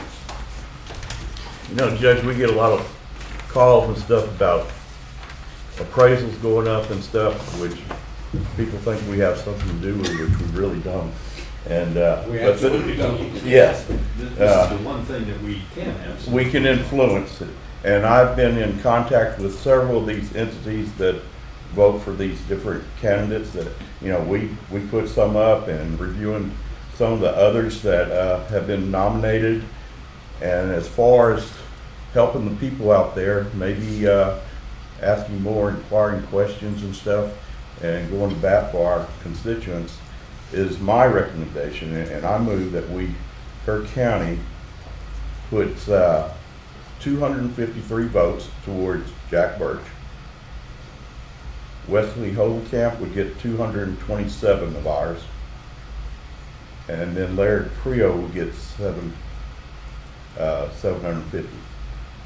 And that, again, some of the other entities that give me what they intend to do or have already done, and I think that would give us, our constituents, a pretty good group in there.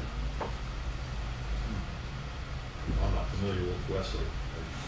You're okay with that? You probably know. Yeah, Wesley's good. Wesley's a former Commissioner Glenn Holdenkamp's son, very involved in the eastern part of the county. Their farm/ranch has been in existence for, God, at this point, probably about 120 years in the same family. Yeah.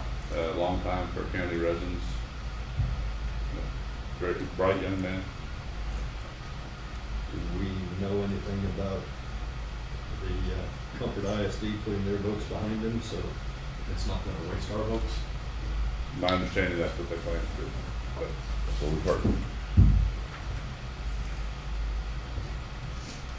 And I've heard from another group that doing like so. I spent quite a good bit of time on Votes it. that they need to get, Well, it depends on how everybody So puts the it's the vote. top 5. just the top line. And this is how many votes everybody gets by? Yes, Yeah. Sounds yes. validated. And your proposal was what? 253 towards Jack Birch, 227 towards Wesley Holycamp, and 750 towards Larry Creo. And that would add up to our 1,230 votes. Larry's the representative that we put most of the votes to last time. Split it half and a quarter and a And quarter, basically. I would say, I mean, I think Jack's a good candidate. He was formerly the chairman of the ARB. I went before him once and I was impressed by his knowledge. Well, I've heard strong recommendations about Jack and Larry in particular, just the others not so much. Right. That'd be my opinions. I think they've worked well together. Well, then, I'll second. Okay. We have a motion and a second to cast our votes for on the Central, Kerr Central Appraisal District Board. Jack Birch, 253 votes. Wesley Holycamp, 247 votes. And Larry Creo, 750 votes. Any discussion? We got a motion and a second. No other discussion. Those in favor say aye. Aye. Aye. Opposed? Unanimous. Now, moving over to the last item on the consideration agenda is 1.24, which is to consider, discuss, take appropriate action to approve 7 revised job descriptions, including chief deputy clerk, this is in the county clerk, chief deputy county clerk, senior deputy county clerk, land senior deputy county clerk, CCAL senior deputy county clerk, a vitals senior deputy county clerk, a civil senior deputy county clerk, elections and archive specialist, as well as 5 new job descriptions, including deputy clerk, land, deputy clerk CCAL, deputy clerk vitals, deputy clerk civil, and deputy clerk elections for the county clerk's office. Ian Cullen. So, just to clarify, there, with these revised and new job descriptions, there's no budgetary change, no adjustment in any way other than simply clarifying for each department that my office has what those members of that department would be doing. Previously, my office had only two job descriptions, one for a deputy clerk and one for a chief deputy clerk. Now that we have taken over elections, it seemed beneficial, in my opinion, to make sure that all of our job descriptions include appropriate language about what would be expected of those people as it pertains to, like I said, the inclusion of elections, but also something specific to their department. Most of these, at least for the senior positions, they are very similar to what Ms. Dowdy had approved on the 25th of September. But the new positions are essentially what our previous deputy clerk position was, just expanded to meet specifics that that department would do. Ian, is there anything pressing where you need to get this done today? And I understand what you're asking, and I apologize. My goal in... I'm just gonna say, I have nothing against it. I think you're probably doing all the right things here, and I'm not opposed to it at all. It's just, in general, I kinda like to read things before I agree to them. You are absolutely correct. And I haven't had the opportunity to read any of these yet. You surely have not. And they may be all spot on 100%, and I'll gladly approve them. I'll probably approve them anyway. But for clarification purposes, for Mr. Collins. Yeah. The previous county clerk had all the deputy county clerks, virtually all the deputy county clerks, with the same job description, Yes, sir. and they did everything. Yes, sir. You decided to take this and individualize the positions. So we know who's going to do land records, we know who's going to do county court of law, we know who's going to be working these different positions.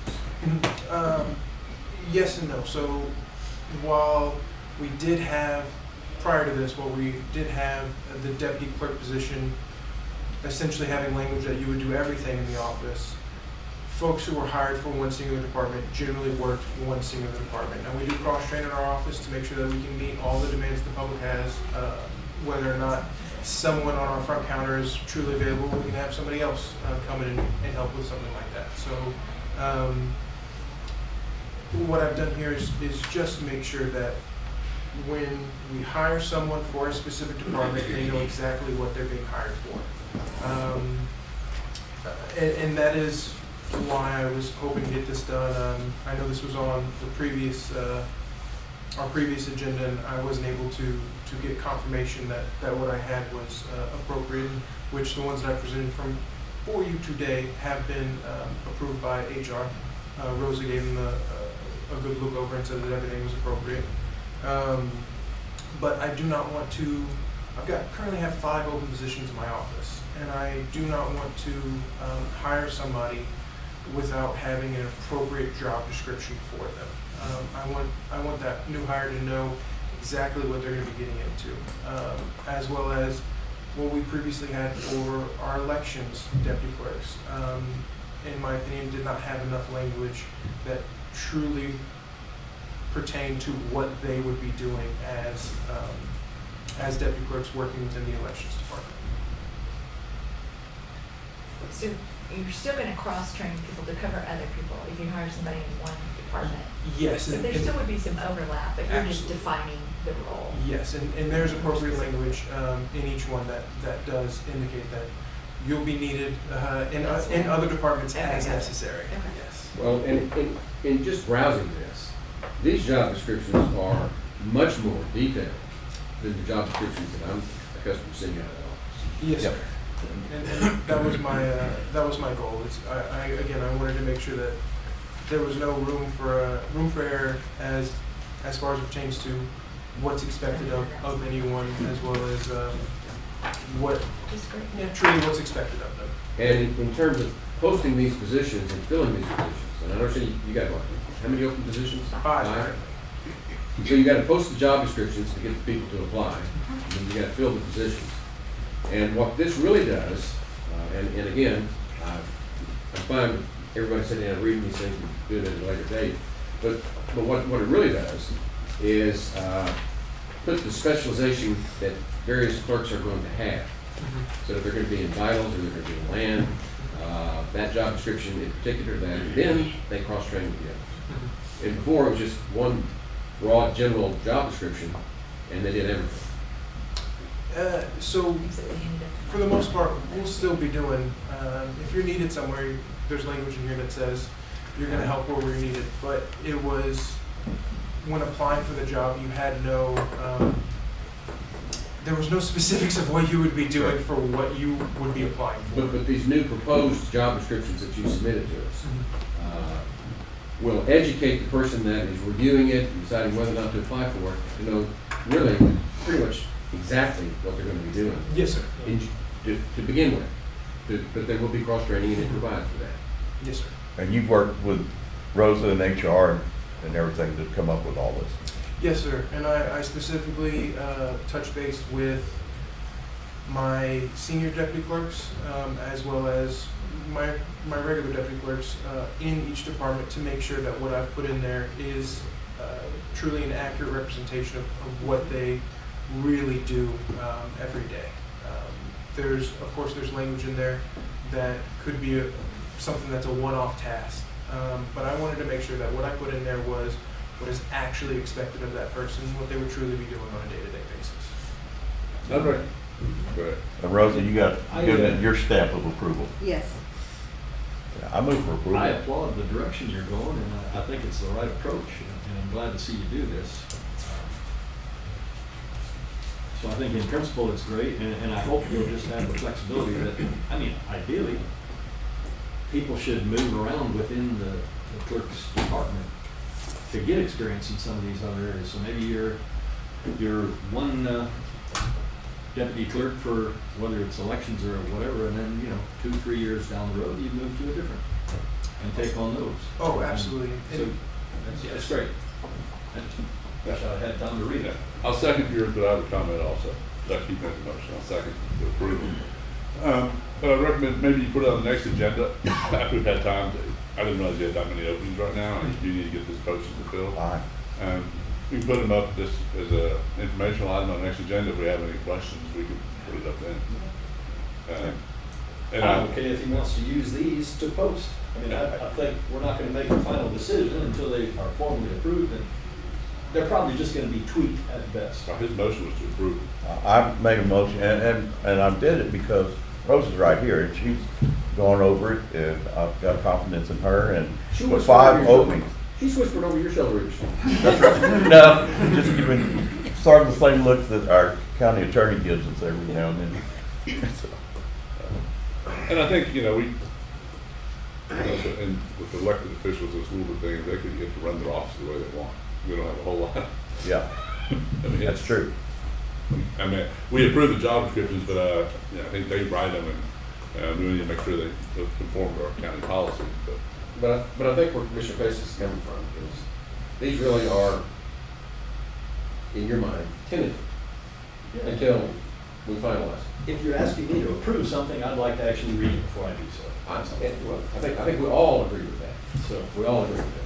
But we understand the exigent circumstance, he's got these openings and he needs to post these job descriptions in order to get applicants. I'm okay if he uses those to post. And so, And approve them on the 27th. And people, you made the motion to approve them for posting, and we'll approve them on our next meeting. That's fine. and finalize them. Finalize it. Okay, so you're My gonna second that? second's fine with that. Thank you. Y'all agree You're right, to the amendment in a second? right. Deb, you got it? Any other discussion? Those in favor say aye. Aye. Opposed? Unanimous. Thank you.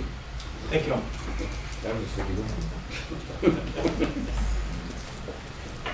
Okay, moving on to the approval agenda. Item 2.1, budget amendments. I beat you to the podium. We have one budget amendment for today. This is basically moving money around for the hail damaged vehicles from last summer's hail storms. I move for approval. Got a motion and a second to approve the budget amendment as presented. Any discussion? Those in favor say aye. Aye. Opposed? Unanimous. 2.2, pay bills. Yes, we have $375,933.78 of invoices for your approval today. Move for approval. I'll second that. Got a motion and a second to approve paying the bills as presented. Any discussion? Those in favor say aye. Aye. Opposed? Unanimous. 2.3, late bills. Late bills, $2,795. I move for approval. Second. Got a motion and a second to approve paying late bills as presented. Any discussion? Those in favor say aye. Aye. Those opposed? Unanimous. 2.4, auditor reports. Yes, you received 2 internal audit reports from us for Justice of the Peace Precinct 1 and the Animal Control Services, and we ask that you accept the reports. I make a motion that we accept those reports. Second. Got a motion and a second to accept the auditor reports as presented. Any discussion? Those in favor say aye. Aye. Aye. Those opposed? None. Unanimous. 2.5, monthly reports. Yes, for October 2023, Treasurer's Report, County Treasurer Tracy Sullivan. November 2023, Payroll Report, County Treasurer Tracy Sullivan. Auditor's Office, County Auditor Tanya Skelton. Justice of the Peace, J.R. Horn, Precinct 2, Kathy Mitchell, Precinct 3, Constables Tommy Rodriguez, Precinct 1, Kyle Snyder, Precinct 2, Paul A. Gonzalez, Precinct 3, Veteran Services Office, Director Jennifer Sanchez, Environmental Health Services, Director Ashley Batters, and District Clerk's Office, District Clerk Don Lance. Miscellaneous, Continuing Education Transcript, Tax Assessor Collector Bob Reeves, Revised Investment Portfolio, 4/1/23 to 6/30/23, County Treasurer Tracy Sullivan. I move for approval. We have a motion and a second to approve the monthly reports as presented. Any discussion? Those in favor say aye. Aye. Opposed? Unanimous. 2.6, court orders. Yes, we have our court orders from our November 27th meeting, 40331 through 40352. And we pulled from that at this point 40339. That's related to Tucker Street, and that one is being revised to get all the legal descriptions attached to that. And I don't have that one yet. I've not seen that one. County Attorney's working on that one. And 40341, which was a job description and funding for Operation Lone Star Temporary Crime Analyst Digital Forensic Examiner. There was discussion of this. That's really not a temporary position. And the sheriff came in, and sheriff, make sure I got this right. I reckon it currently reads approved funding and job description for Operation Lone Star Temporary Crime Analyst Digital Forensic Examiner. I think it should read approved funding and job description for Operation Lone Star Crime Analyst Digital Forensic Examiner. This is an existing position that has a revised job description and title. Correct. You're basically dropping the temporary. Dropping the temporary, adding that clarification.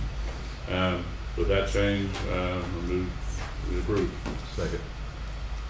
We have a motion and a second to approve court orders as presented with the two revisions. Can I ask a question? So temporary positions do not have to have all of the benefits that the other positions have to have? So did we find money for the benefits if we're removing the temporary? It's not a new position, as I understand. It's a new position, not a new person.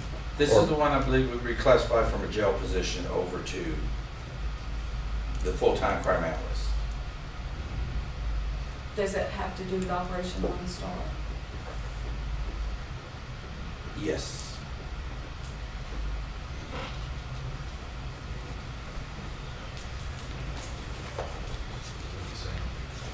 I'm not sure that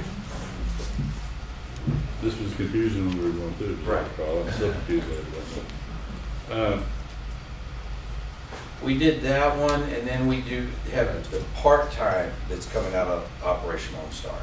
That one has no benefits. This is in his overall position, he has a position for this, but he's changing it from a jail position to a sheriff position.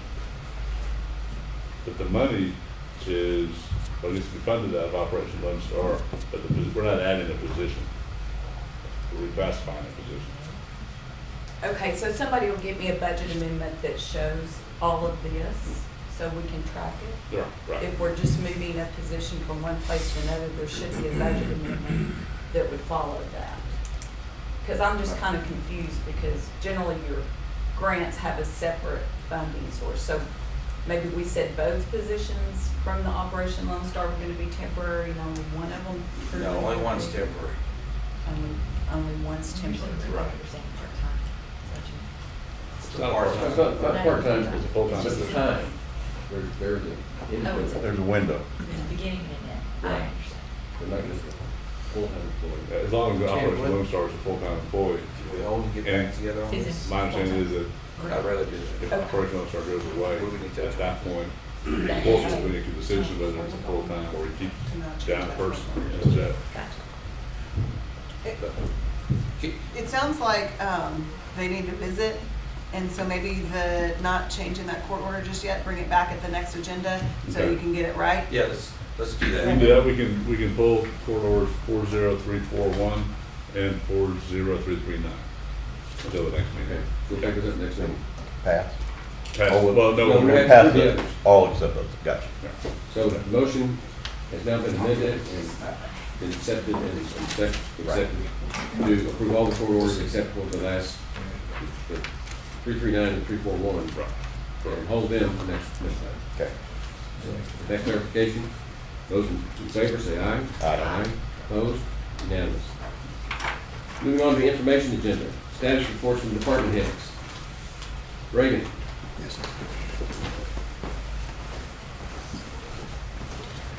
I just wanted to let you all know that I'm more than happy to meet with you individually and discuss the comments that were made this morning at the beginning of court, if you like.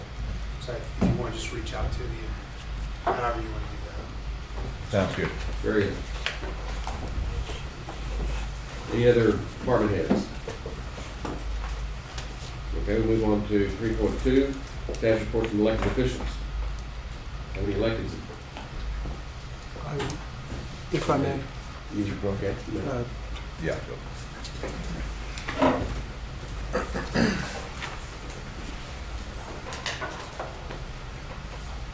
So within the clerk's office, we are changing our hours of availability to the public from 8 a.m. to 4:30 p.m. We will still be open between 8 and 5. However, it's going to be beneficial to our office to use the last 30 minutes of that day in order to get everything set up for the next day, such as get the tills ready for in the morning and things of that nature. At this point, when we open up right at 8 a.m., we end up our early birds have to give us a moment while we finish setting up the till and everything like that. This will give us the opportunity to do that the day prior, so that way we can be fresh and ready for everyone come 8 a.m. What was the morning start? It'll be 8 a.m. Yes, sir. Good. That was it? What? That's good. I mean, 8 a.m. they're waiting, that's good. And to have it open at 8, everything. Okay, any other liaison commissioner report? I have one, just, presume most of you probably know it or may know it, but the city of Kerrville approved the preliminary plat revision or for the animal control facility. That was the preliminary one. The final letters went through quickly, no problems at all. Okay, anything else from liaison commission? There being none, then we have matters to take up in executive session. So we will adjourn for a 5-minute break and resume in executive session.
It is 12:48, and we're out of executive session, and there being no action, then we're going to adjourn.